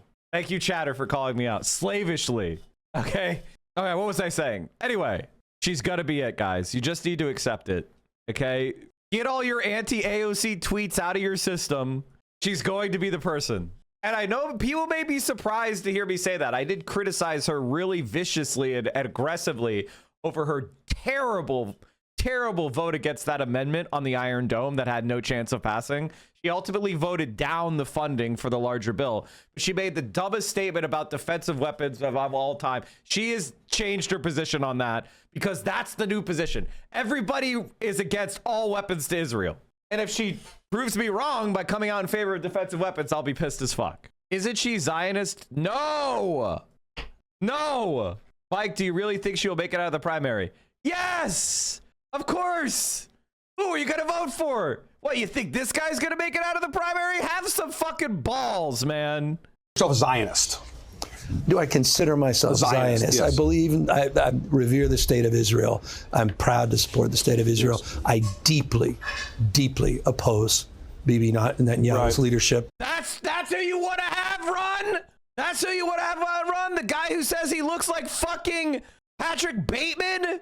This is the guy he's posting about how he looks like Patrick Bateman today. After he reveres the state of Israel. Get your fucking shit together. Jesus Christ. It's one of the most pathetic things in the world where you barely lose and then people opt, in conditions that are worse than now. The mainstream media has less influence over the voter than ever before. The only thing that crushes us is the inability to get our message out because they could use right-wing money to obfuscate at congressional level who's actually left-wing. AIPAC money is not going into these races to say how much they love Israel. It's going into these races and saying how they are opposed to ICE and shit. They're muddying the waters with bullshit. They're not going to be able to do that on the presidential race because people actually pay attention to that. We have an opportunity here. Is it guaranteed? Nothing's guaranteed in life. You might not wake up tomorrow. A cosmic ray may hit one of your DNA strands and cause you to catch cancer. That's fucking life. I hope I didn't give people existential crises. You could be walking down the street and a fucking scaffold could collapse. A drunk driver could come out of nowhere and fucking pancake you against a wall. It almost happened to me in VO. It's a meme. Trump did a post comparing himself to Elvis and Gavin's imitating him. It's stupid, but that's the explanation. Guys, I don't care. He's calling himself Patrick Bateman. He chose to compare himself to Patrick Bateman. That's fucking unhinged. And here's the fucking reality. Did we hit 5,000 subscribers yet? Oh, okay, there you go. Yay! We hit 5,000 subscribers on the Reaction Podcast. Okay, since you guys feel like subscribing, can you subscribe to my YouTube, which we just broke 25,000 subscribers on there. Look at that. Damn! China's right about the kill lines at 55,000 views. Holy shit! Damn! Is that gonna be is that my most popular video? Oh no, it's catching up. My video about Australian gun control working. That's my top video, but my kill line video is about to take it. Let's go! Hassan, my Hassan video is 4th and 8th. Oh wait, and I guess this is an Ethan Klein video where I'm making fun of Ethan Klein. I love my chatters. You guys like politics. Notice that policy issues are my #1 videos, not drama videos. Look at that. Look at that.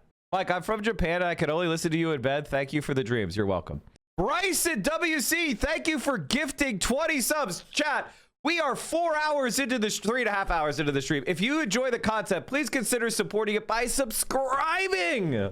We are dangerously close to a hype train. If you enjoy the content, please consider supporting it. It's the only way. How the fuck does a chatter sleep through Mike's stream? It's very relaxing. You know what's relaxing?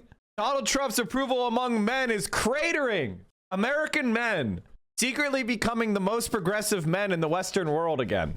Truth nuke. Truth nuke. The most progressive men in the entire world are black American men.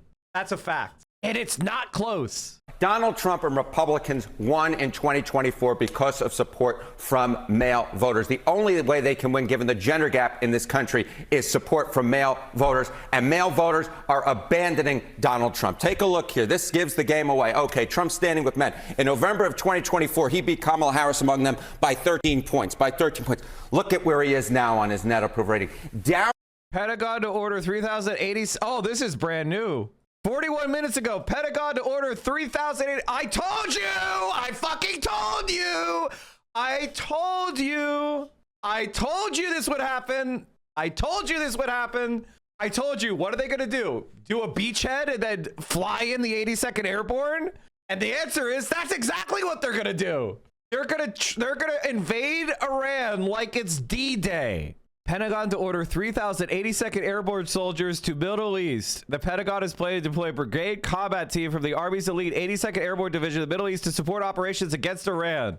The 82nd Airborne's combat brigade serves as the Army's emergency response force that can be deployed anywhere in the world in under 24 hours. They train to parachute into hostile or contested territory to secure airfields and land. The brigade would be deployed along with the division headquarters, which is responsible for planning and coordination, the official said. A decision to put troops on the ground in Iran hasn't been made. That's a fucking lie. But the movement of the 82nd opens the door for President Trump to try to reopen the Strait of Hormuz by force, seize Iran's strategic islands or coastline, or launch a mission to capture the regime's highly enriched uranium should he choose to do so. Oh my God. They're so fucking dumb. Operation Epstein Fury. They're invading Iran. Oh my fucking God, you can't be fucking serious. How are men liking this? Donald Trump and Republicans won in 2024 because of support from male voters. The only way they can win, given the gender gap in this country, is support from male voters. And male voters are abandoning Donald Trump. Take a look here. This gives the game away. Okay, Trump's standing with men. In November of 2024, he beat Kamala Harris among them by 13 points. Look at where he is now on his net approval rating. Down he goes. It's a 20-point shift away from Donald Trump. He is now 7 points underwater at this particular point among men. I think it is very difficult for Republicans to do well in this midterm cycle if Donald Trump is underwater with men, as my uncle once wrote, where the boys are, where the men are, they are underwater when it comes to Donald Trump. Okay, so that's overall men, but what about young men who were really influential? Yes, young men. Of course, there was a massive shift to Donald Trump from 2020 to 2024 among young men. And look right here. Whoa! Yikes, yikes, yikes, yikes. Men under the age of 25 on Trump. He won them in 2024. That's age 45. I'm considered young in politics, okay? Although that's pretty soon I'm not going to be young anymore. But I'm considered young in politics, okay? Anyone under the age of 45 is young in politics, okay? And so men under the age of 45 despise Trump. You didn't think that was true, did you? By 5 points. Look where he is now. The net approval rating way down there. Down we go to negative 19 points. That's nearly, what is that? Nearly a 25-point switcheroo against the president of the United States when it comes to men under the age of 45. Those men that had switched their allegiances over to the Republican Party are seeing what the president is doing. They don't like what the president is doing, and they have very much soured on the president of the United States, men under the age of 45. What is it specifically that they... Question, why did they send so few units at a time, 5,000 Marines and 3,000 airborne? Is that because that's all they can logistically send right now? The answer is they don't have any territory to invade from. So they have to create a beachhead in order to transport more troops in. And the United States of America's beachhead creating forces are the 82nd Airborne and the Marine Ready units. So if they're going to invade Iran, first they have to seize a beachhead where they can land more troops, more Marines, and more infantry. So these are the forces that we have in order to do amphibious assaults and invasions. So probably what their plan is to do is to seize some sort of port facilities, some airstrips. If I'm the Iranians, I am looking to sabotage port facilities and airstrips to prevent them being used by Americans, because they're going to invade. And so likely what's going to happen is I would expect on the Hormuz side, on the sea side, Gulf of Oman side, I would expect American troops to land there. They're not going to try to go through Hormuz because that'll give opportunity for the Iranians to launch attacks. So my guess, I'm not a Pentagon planner, but I expect them to, hold on. This is what I'm expecting. I expect them. Let me see if I can grab a map. I expect them to come right here, right at and the Gulf of Oman. Just come straight on. They're not going to try. I doubt they'll try to transit. They'll come in from the Arabian Sea, go to the Gulf of Oman, and try to get a beachhead here. That's my guess. Because if they try to come into the strait, if they try to transit the strait or go towards Karg Island or anything like that, they'll just be getting fucking shot the entire time. So coming on in Pakistan side, and then maybe they could establish a beachhead, and maybe they could get logistics supply from Pakistan. That's the logic to me. So I expect them to come right in. Like if I were the planner, and admittedly it's been 20 years since I've had my civic engineering classes and my military doctorate classes, so it's been 20 years, but that makes the most sense. Because the Iraq is full of hardened militias that are pro-Iran. There's no fucking way they're going to invade from Iraq. Turkey's against this. Afghanistan, we pulled out. So I feel like that's what they're going to try to do. Is they're going to try to do like how Russia has the Donbass? I feel like the United States is going to try to do that with the Persian Gulf. They're going to try to take the territory adjacent to the Persian Gulf. That's my guess. And is this going to work? Abso-fucking-lutely not. This is insane. The idea that they're going to be able to, take Tehran, unlikely. But their intent is probably to try to seize Iran's ability to export oil by attacking the Gulf of Oman, seizing probably Keredi, and then push along the Persian Gulf coast, which is all mountainous, by the way. There's mountain. This is not a topographical map. Here, let me get a topographical map. You are literally running into mountainous terrain. Like these coastlines are all mountainous terrain.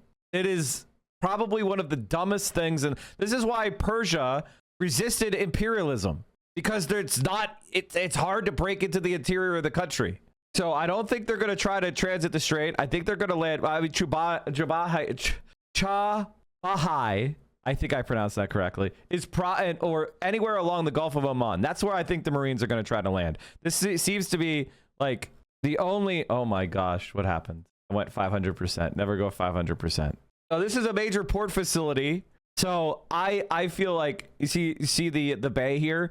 This seems like the most likely target to me, because there's no fucking way they would have transit this. They'd get lit up. So they'll go straight in.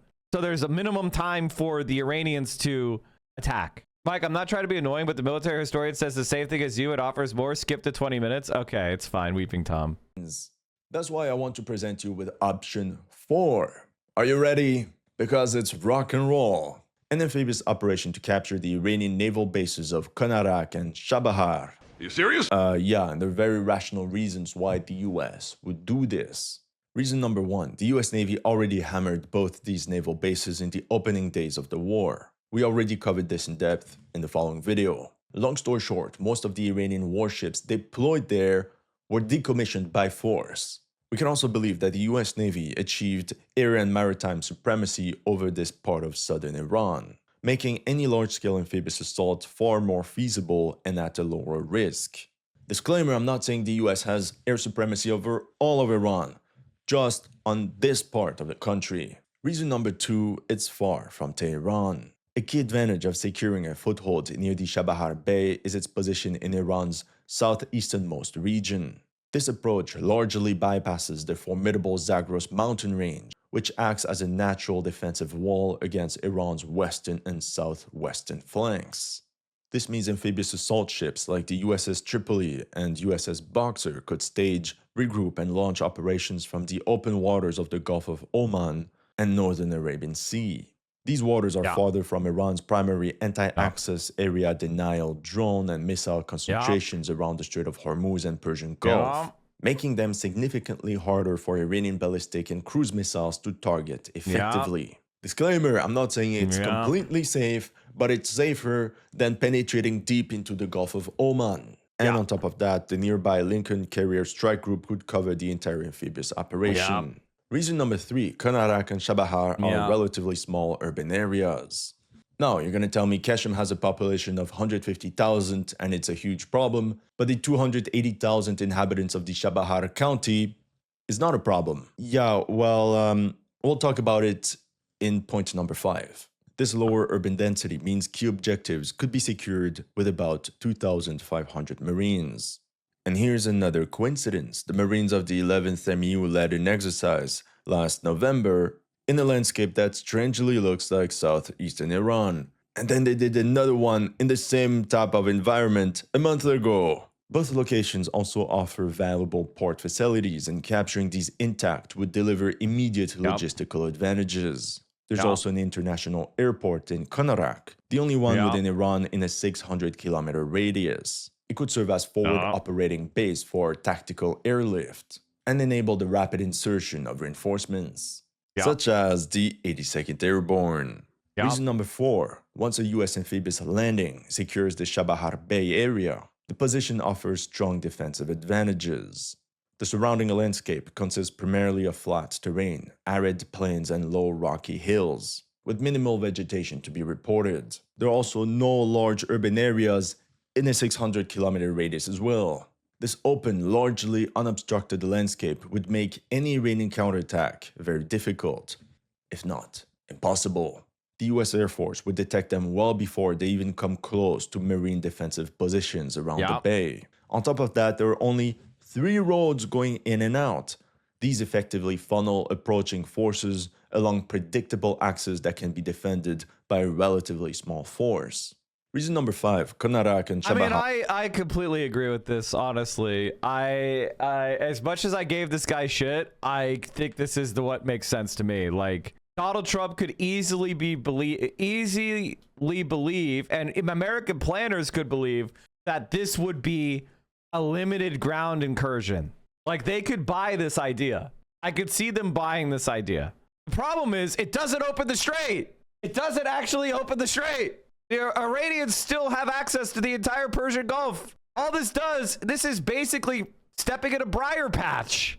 But I guess, I mean, as a stepping stone, if you want to pour a 500,000 American troops in here, that would be your foothold. Or you could spend 200 billion. Now the 200 billion makes sense. Yeah, they're definitely doing this. Yeah, they're invading Iran. Yeah, they're invading Iran. Yeah. Where's my Kalshi market on invasion of Iran? What the fuck? We're supposed to be able to buy everything. Where's my Kalshi? Where's my Kalshi Iran invasion? Where's my poly market bet? Will the U.S. invade Iran by March 31st? Oh, that's so soon. Oh my God. Yeah. Will the U.S. invade Iran before 2027? Has a 60% chance. It's gone up. In the last month, it's gone up 41%. I think it's not going to happen before the end of this month, so we probably have a few weeks. Should be more predictive and get in earlier like me. I mean, a couple weeks ago it was only at 19%, and now it's at 60%. This market will resolve the yes if the United States commences a military offensive intended to establish control over any portion of Iran by December 31st, 2026. Come on, people. There's no way the U.S. puts troops on the ground. Bro, they're literally doing everything they would do if they were about to invade. I think that market is fairly priced. Nonsense that he's saying out there in public. So I just want to be very clear. There does not appear to be any breakthrough whatsoever in these talks. Yeah, that's right. I mean, the Iranians are sending back, here are what our demands are. And as much as you might think the Iranian demands sound delusional, things like but let's say the market really believes at 60%. The financial markets themselves don't price it at 60%. There's a huge disconnect between poly market and the stock and commodities. Isn't that weird, MP Sharky? Isn't that fucking weird? Why are the commodities? Well, that's because of a couple reasons. One, poly market is incredibly small volume and there's very little money actually in it. So it's not very intelligent. It's not actually a true evaluation of all of the world's, intellect. That's number one. Number two, there's almost certainly market manipulation happening in the commodity markets to keep prices down. So yeah, I don't think betting in poly market and Kalshi is the right call. Like the price of oil only at $104 a barrel in Brent crude, that seems low. Really fucking low. Thank you so much for the 5 gifted Atlantic tuna. Chat, we're dangerously close to 7,000 subs. Come on. Come on, chat. Come on. We're at 6,886. Come on. Come on, chat. Come on. Trump probably has Doge bros throwing in bets for the press briefings. They're doing it on the financial markets, bro. Beg harder. Yeah, so true. What the fuck? I have to tell you, chat, I'm sick to my stomach. Their demands are actually much less delusional than the American demands are at this point. Because from the Iranian perspective, they're like, we're winning this war. Like, you just had to taco. You threatened to blow up our entire electrical grid. We were like, all right, bet. Then we'll blow up, various assets in the region. And Trump, just before the markets was open, was like, well, let's press pause for 5 days. Now, I'm continue to be of the opinion, and I think Sagar, based on his comments just now, is also of the opinion that a lot of this is just buying time for Trump to, amass these additional forces in the region, once again using alleged diplomacy. This diplomacy doesn't even exist. It's fictional diplomacy as a ruse in order to, pursue whatever next escalation he wants to pursue. And in the meantime, by the way, the war is ongoing. It's not like, Israel struck within Iran yesterday. There were, and then Iran struck back. There were blackouts reported in Kuwait. They were able to hit inside of Tel Aviv. So this war continues, while this supposed 5-day ceasefire, once again, time for the markets to close on Friday. I think we've seen once again, the thing that really does scare Trump is the bond markets. And that was a big problem, probably even a larger issue for him in the immediate term than the oil price of oil per barrel. So that's where we are. And here's the other piece. I want to go ahead and put A9 up on the screen. This is from Trita Parsi, who did some digging into the war economy for Iran. And what he find may really surprise you. He says, energy industry insider in Iran tells me the following, and it is stunning. Before the war, Iran produced just shy of 1.1 million barrels of oil per day and sold it at $65 per barrel minus an $18 discount, so roughly $47. Today, it produces 1.5 million barrels a day, so more, and sells it at $110 with only a $2 to $4 discount. So they're producing more and they're selling it at a vastly elevated price. This, he says, does not include petrochemical sales that not only have increased, but are now being sold to a larger set of customers compared to before the war. Moreover, Iran is receiving payments So through is new Donald Trump saving the Iranian economy? mechanisms that bypass the UAE, which were set up after the June war. In essence, and this is really important to understand, Trump and Israel's war has ended up delivering Iran de facto sanctions relief. That means Iran is all the less incentivized to end the war unless the agreement provides Iran with formal sanctions relief. So far to the contrary of the idea that they were going to decimate Iran's economy and it's going to be a disaster and they're going to have all this economic pain. No, they're making more money because of the war. And of course, obviously they continue to control the Strait of Hormuz. And apparently what was not anticipated, I mean, Trump didn't anticipate they would close the Strait of Hormuz at all. But certainly what was not gamed out and anticipated appears to be the fact that they'd say, no, we're not actually closing the Strait of Hormuz. We're just closing it for you. Yep. We're still going to sell our oil. And if you want to come through and you want to pay our $2 million toll and you want this to be denominated in Chinese yuan, come on down. We're happy to have your business. And so this has created a very unlikely dynamic here where, again, in terms of putting pressure on the Iranians to get them for some sort of concessions from them, we are in the total opposite land right now. The U.S. would have to make some serious concessions right now if they wanted to end this war. And I'm not even sure it's possible at this point because, number one, if Trump just withdrawed in humiliation, it would basically be the end of the American empire, total humiliation. It would certainly be the end of his presidency. But number two, Iran needs those guarantees that we're not going to be back here again in the near future. And that part of how they get that guarantee is by exacting a severe price so that not just Trump, but every future American president understands, this is not a good This is part of the problem. We're locked in a real battle of bad incentives. Because what you could actually hear in Okay, the incentives are not bad. What the fuck are you talking about? The incentives are, we are the servants of Israel.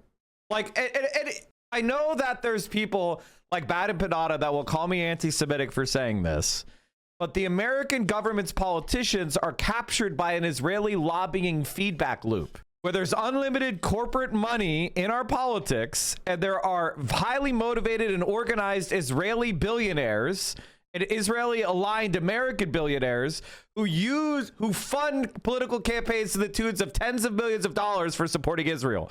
So if you are an apolitical politician, which there are many, if you just want position and power, selling out to Israel gives you a massive strategic advantage. And if you're a politician who even disagrees with Israel, you are afraid to fight them because that will result in millions upon millions of dollars being used against you. And because it's dark money and because the money can be given unlimited, it causes an incentive where people are no longer serving the strategic interests of the United States or even the empire, but rather serving the interests of their donors because it's an agency problem. This is why people who dismiss the idea that Israel is forcing the United States to work against its own interests, even as an empire, are stupid because they fail to understand the agency problem. Politicians are agents, but they have different incentives than the organization which they work for, which is the government for the American people, because our politicians are bribed by donors. Does that make sense?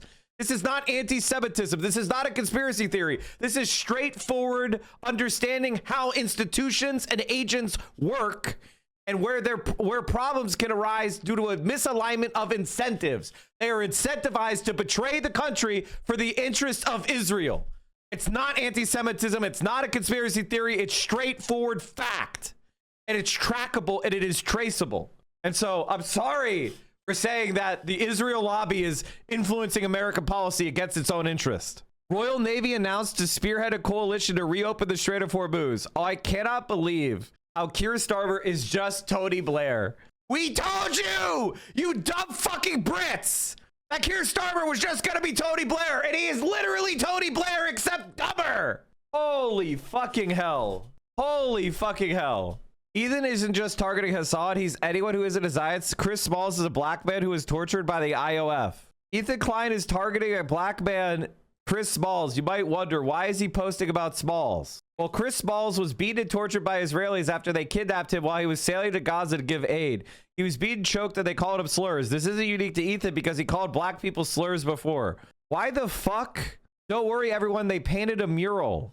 What do you want us to do, Ethan Klein? You fucking Nazi fuck. You want them to shoot at American naval ships? Like, what is your plan for saving the millions of Cubans who are being blockaded by our government? Legitimately, I gotta say, if you're one of those people that sit back and you criticize the Cuban blockade runners, you are a fucking dipshit. You are an absolute fucking dipshit. Blaming Israel for America's forever wars is bad history that feeds anti-Semitism and undermines the existentially important project of reforming U.S. foreign policy. The main problem is in Washington, not in Jerusalem or anywhere else. They bribe our politicians, Matt! Like, what the fuck are you saying? What the fuck? Are you fucking stupid? Matt Doss, oh my God, Jesus Christ. We're gonna destroy the world for a fucking shithole country? Read his voice yesterday. He's afraid that the Iranians think that they're riding too high right now. Yeah. That they're going to keep on pressing. And let's be honest, they are riding high. So just this morning, India's Reliance confirmed one of the it's like one of the largest industrial conglomerates in India. They just purchased 5 million Indian barrels of Iranian formerly sanctioned oil, a bunch of ships that just passed through the Straits of Hormuz straight on their way to New Delhi. All right. And so the Indians, again, look, it's not just my heritage. I just respect the way these people conduct business. They're like, look, we're not with America. We're not with Russia. We're in it for us. There's cheap oil on the market. We're going to buy it. What did they do? They're not party to the war. They called the Iranians up. Modi's like, my dear friend, the president of Iran. Every leader is his dear friend. He calls him up and he's like, hey, I need my ships through. I need oil. They're like, okay, no worries. Although I think the U.S. also gave them the green light to do that. Too. But I'm saying if you put all this together, you can clearly very see here that other countries are exploiting and going end loops, to the extent that they can around the United States. So what does Iran feel? They're in the pole position. They're able to command the strait. They're able to demand, in some cases, there are reports of people paying $2 million for passage, which is approximately $1. They're not paying $2 million. They're paying in Chinese yuan. They're not paying dollars. They're paying in Chinese yuan. Per barrel, easy. They'll be able to reclaim that in an insurance surcharge later on down the line. They actually feel more emboldened. If you're the IRGC, you've established some credible deterrence. You've gotten rid of yuan. I'm sorry, yuan chatter. Of this idiot supreme leader, 86-year-old. He was always holding us back. Now we have our new guy who injured, whatever, basically, who's controlled. I mean, the IRGC is running the show. Of course, I don't think there's any doubt. Here's the other thing. What have the people been telling us now for years? The IRGC are corrupt goons. While the rest of the country starves, they get rich. As treated, they're getting richer. They're more rich than ever before. They're more in control of the company or of the country. They control all the political facets, and they're getting filthy rich now off these oil sanctions. Would you surrender in that scenario? Now, listen, they could be destroyed by a U.S. ground invasion, but that's coming on later. And then just to show you all how the control that they have, let's put A4 up here on the screen. So the Speaker of the Iranian Parliament, I'm not going to try and pronounce his name. I apologize. The Israelis and the U.S. were saying that he was the person they're negotiating with. Immediately after those reports break, here's what he puts out. Our people demand the complete humiliating punishment of the aggressors.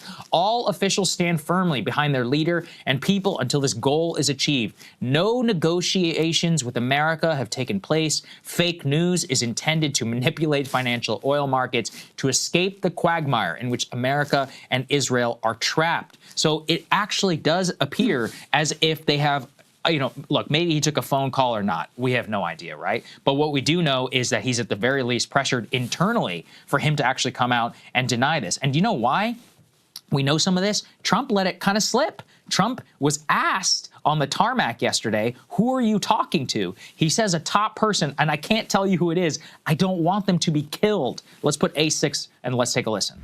Steve Witkoff speaking with Mr. President. Speaking with in Iran. A top person. Don't forget, we've wiped out the leadership phase 1, phase 2, and largely phase 3. But we're dealing with the man who I believe is the most respected and the leader. It's a little tough. We've wiped out everybody. Is that the Supreme Leader? No, not the supreme leader. President, you deployed Nobody wants to be that. Nobody wants that job right now. You know, nobody's exactly looking forward to being the head of that particular country. But perhaps we'll be able to solve that problem. So he says he can't tell you who it is because he doesn't want them to be killed. Now, they might be killed by the Iranians. They also could be killed by the Israelis, okay, right? So let's not forget. There's a lot of people who might be killing them. The second thing is that he's obviously flailing on the Straits of Hormuz. So, for example, somebody asked him, he said, who's going to be in control of the Straits of Hormuz? Someone says it'll be jointly controlled by who? The state of Israel. I'm proud to support the. He said, maybe me and the next Ayatollah. Take a listen to that. Of the Strait of Hormuz, who's going to be in control of that? That'll be opened very soon if this works. How soon? And who's in control of it? Will Iran still be able to control the flow of oil? Be jointly controlled. By who? Maybe me. Maybe me. You want the United States to be in Me control? and the Ayatollah, whoever the Ayatollah is, whoever the next Ayatollah. Look, and there'll also be a form of a very serious form of a regime change. Look at Venezuela, how well that's working out. We are doing so well in Venezuela with oil and with the relationship between the president-elect and us. And maybe we find somebody like that in Iran.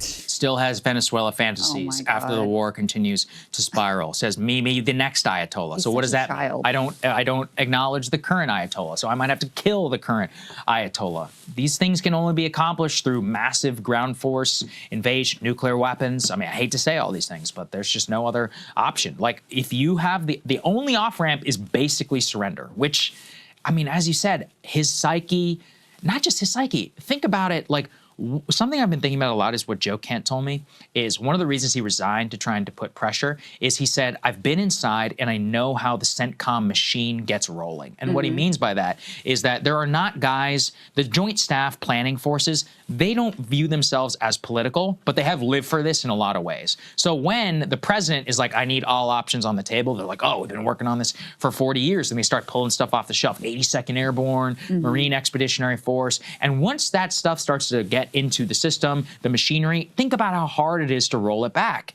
Because now they're like, well, we've got to finish the job. It's a military objective. Nobody ever sits back. This is the job of the president and his advisors to be like, is any of this a good idea? Yeah, I mean, once the forces are positioned and Donald Trump feels frustration from the political realities failing to line up, he's going to be leading forward, and the only people that are going to seem competent around him are going to be the military members. And that's how we get trapped. And he's going to try to bear hug the military because the military is popular among Americans. And they're going to lead him directly into the invasion. Should we be doing this at all? And that machine, as we see, the carriers still on their way, the Marine Expeditionary Forces converging, 82nd Airborne planes that are all coming over. Once that stuff starts, it's very hard not to use it because now it's in theater, might as well be an option. You take, like I talked about Kennedy yesterday, a supreme act of courage and genuine intelligence to say, no, we're not doing any of this. This is madness. We don't see that right now in the Situation Room. So if you take that rhetoric and you take this stuff that's all on its way, what other conclusion can you draw? Yeah. Same with the Iranians. They're so confident right now. It's scary. I mean, and I think, don't take my words for it. Take Tritas. Like, he is genuinely worried they're going to overplay their hands and it will lead to their total and complete annihilation.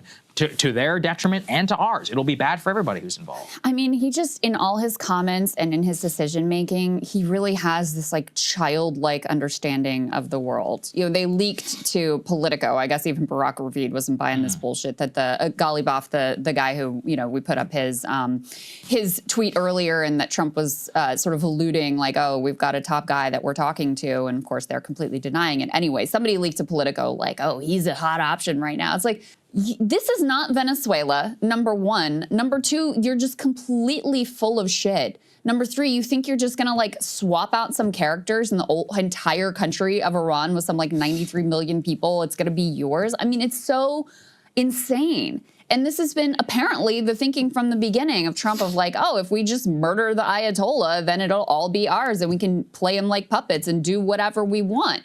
The military knew that was not going to be the case, but he didn't want to listen to them because he had his own idea about like, well, it worked in Venezuela and Bibi tells me it'll work here, so we're just gonna go for it. I mean, it truly is such a like kindergarten level understanding of the world.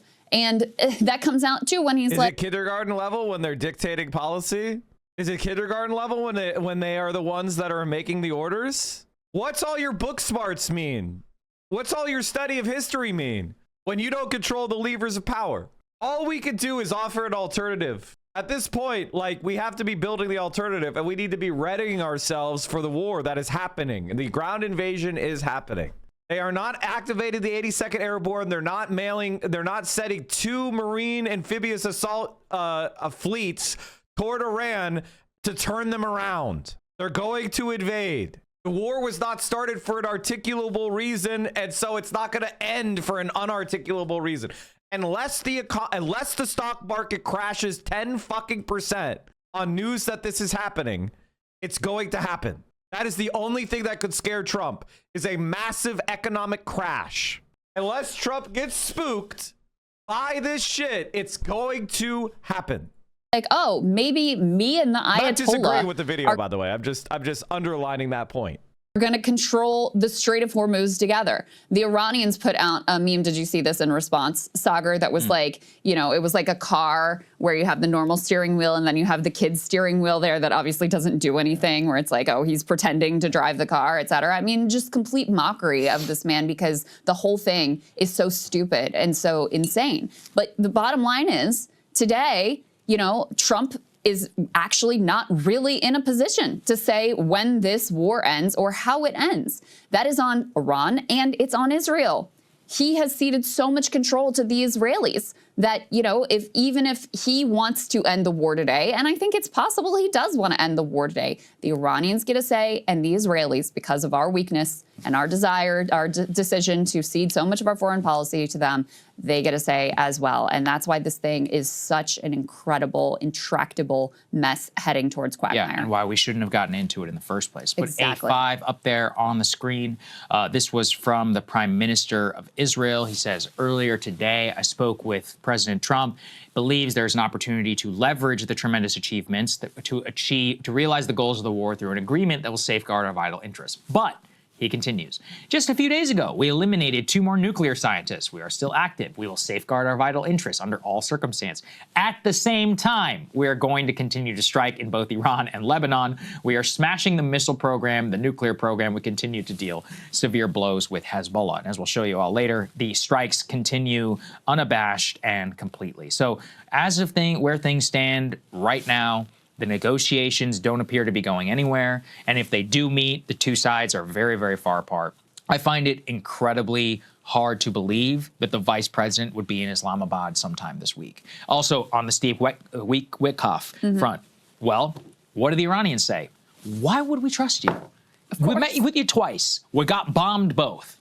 I do not trust you. Period. And as Jeremy and Ryan, remember when Witkoff and all them were trying to convey the message that their messages were being sent? Yeah, just because they're being sent doesn't mean that they're being replied to. Yeah. They've never released any evidence that the Iranians actually responded to anything. If anything, this story is confirmation that the Iranians will not talk to the U.S. because the Turks and the Egyptians and everybody else is starting to get involved. And I want to put this up here at the top. We're on the brink of actual regional conflict. So, for example, the Saudis are leaking now to the Wall Street Journal. They said, one more strike on critical infrastructure or water, we're getting in the war. We're going to start striking. The Gulf Arabs have all been leaking to all of these different outlets saying that they now agree with the idea of regime change because their fundamental security is threatened, which means everybody's incentives is for longer, more protracted war. Do you want to go to war? Do you want to send Americans to die for the Dubai real estate market? Okay, or for OnlyFans girls to be able to live comfortable lives in high rises in Dubai, or fitness influencers or too much losers to make it in the United States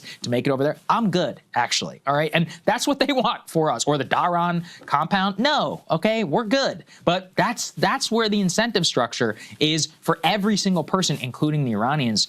Which is why, honestly, I just think this is genuine like nightmare. Yeah, well, I mean, UAE at this point, they almost have to get some sort of regime change because they're screwed. Yeah. I mean, already they're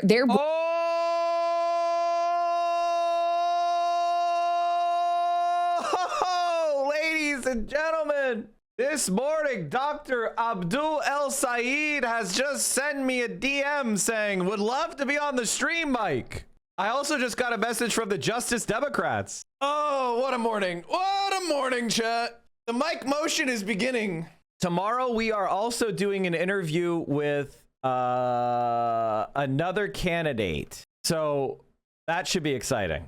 And today, after I'm done with stream, I'm going to record episode 5 of the Reaction Podcast with Liv Agar from QAnon Anonymous. So if you're not already following the Reaction Podcast, which you can listen to anywhere podcasts are sold or played, we currently have our episode on Charlie Kirk and Sam Hyde. So get out there to the Reaction Podcast and fucking join our Patreon and subscribe to our YouTube. The Reaction Podcast is going to be everywhere. Also, we're going to have Hasanabi. And when the Hasanabi episode drops, ladies and gentlemen, we're going to do a public media blitz. Okay? We got to get the Reaction Podcast out there. Gavin Newsom jump scare.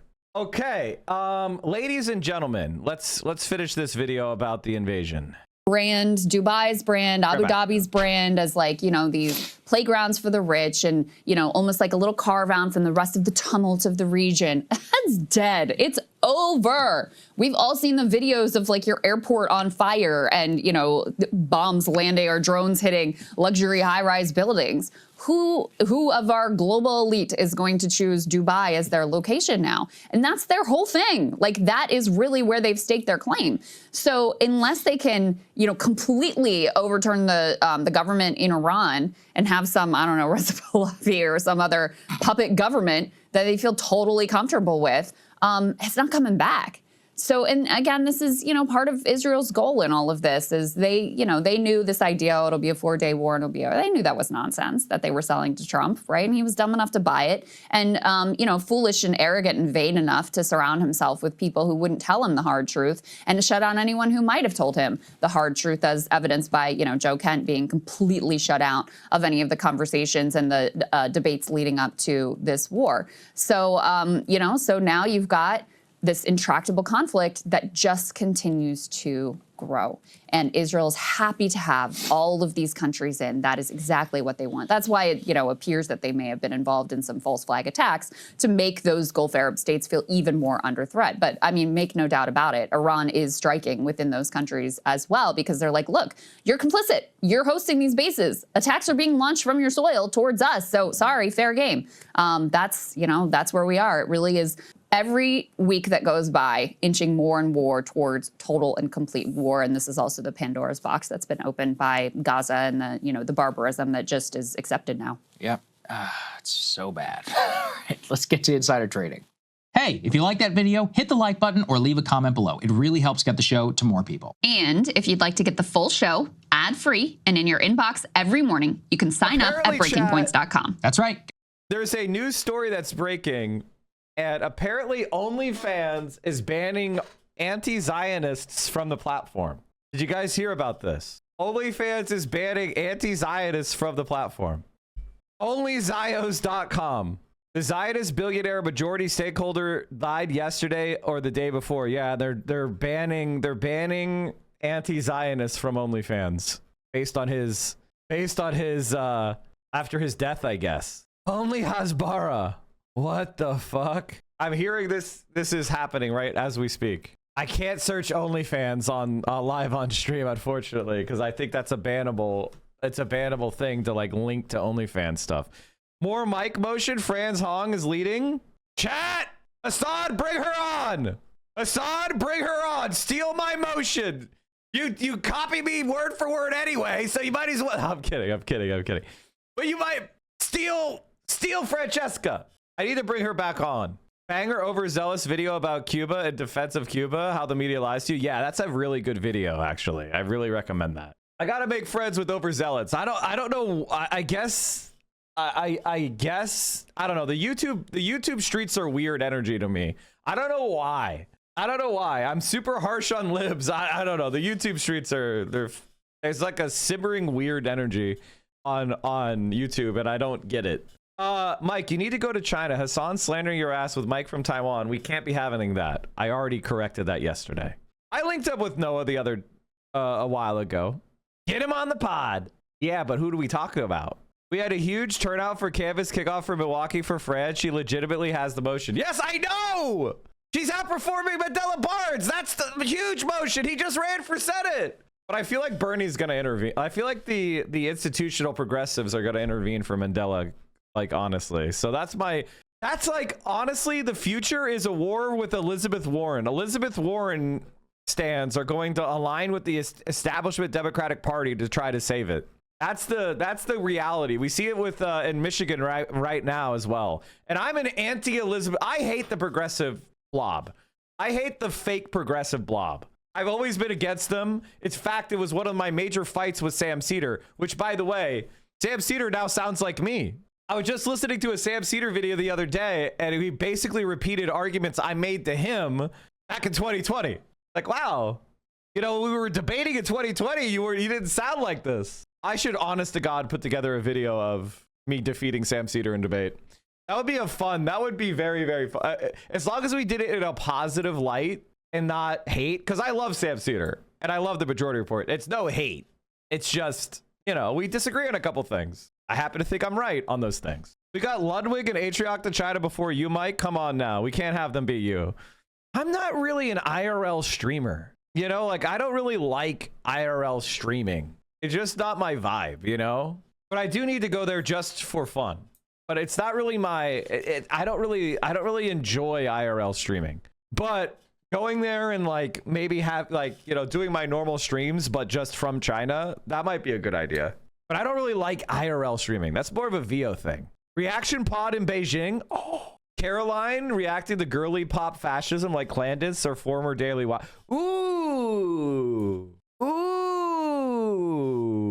Now you're talking. I would have loved to have Caroline be part of our our reaction podcast, but I just, you know, it is what it is. I totally respect Caroline wanting to go her own way, you know, like she doesn't like Caroline is somebody who I know is passionate about politics, but wants to also create other shit, but she keeps getting drawn back in. It's like the mafia. Just when she thinks she's back on her like creative work, we draw her back in.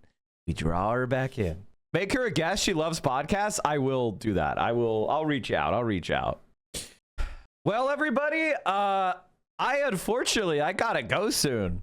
Let me see if we can cover a couple more stories. Oh yeah. Airport lines are at 3 hours because they're sending ice. I don't really want to watch that whole video. But things are not looking good, folks. God damn it. The trad wife life trend and how hippie woo-woo yoga crystal culture went from lib to right wing in the last decade? Of course it did. Of course it did. Because the Republican Party is the skeptical of government party. And so everybody who has any skepticism towards government ends up a Republican. That's the kind of gravity that we have created. And there's really no pro-government or pro-authority institutions. There's no like, hey, we could do this. So everybody ends up falling down the right-wing pipeline. Like libertarianism is always it is a part of the funnel that takes you toward fascism. Will there be a VO stream today? I don't know. That's a good question. It's always been right-wing. New Age movement have always had their roots in Nazi esotericism. I can never say that word. Esotericism. There you go. Esotericism. I could say it. Esotericism. There, we did it. Fuck me. Anyway, we're fucked. Have the markets react? Oh my God, the markets are just delusional. Gold is up. Silver is at 70. Gold is a little bit up. I mean, it's basically flat. Oil has got up 5% today, but the regular markets are like mixed. But why? Bond rates are going back up again. Why the fuck is Tesla up? I mean, honestly, that's actually the only thing that makes sense to me because, like, you know, oil is fucked and they don't have any competition in the US, so people are going to be buying Teslas. How much is a used Tesla from, say, Hertz? Tesla from Hertz for sale. How much is that? Maybe they're all sold out. Treasury's dumping into the oil market to artificially inflate the market. Mike, how are you supposed to beat these rigged markets? I'm not trying to give you any fucking trading advice. Don't ask me. I don't fucking know. Volatility is up. 50 to 20K with 100,000 miles. That's pretty cheap. I would never, let alone be able to afford a tin can death trap called Tesla. I'm not arguing in favor of getting Teslas because they're good cars. Okay, Jesus, don't be confused. God, we're so fucked. Well, chat, with that, I'm going to call it. Thank you so much for supporting the stream. Don't forget to watch my latest YouTube video. I'm producing so much content for all of you. My newest video is called The Art of Exposing Chud Chatters, where we made fun of a guy and he deleted his account. This thumbnail is classic. Congratulations on number 3 lolcal of the year. Then we clicked his... This was a classic video from a classic stream highlight that we had to make, where we got this guy who was trying to make fun of Hassan, and then we found his account, and he played videos of himself wearing underwear on his head. Did they delete their account? A little too... Legendary fucking legendary clip. I'm gonna put playing TF2 with underwear on his head. So check that out, chat. Anyway, I'm gonna call it. Thank you so much for hanging out with me today. I gotta get going. I gotta record the podcast. With Liv Agar. So I'm out of here. Here is the YouTube video. Make sure you are checking that out. And I will see you, ladies and gentlemen, very soon. Solidarity forever. Stay safe. Free Palestine. Tomorrow we've got another congressional candidate coming onto the stream. And hopefully we don't die between now and then. All right, everybody, stay safe. Solidarity forever. I'll see you soon. Peace out.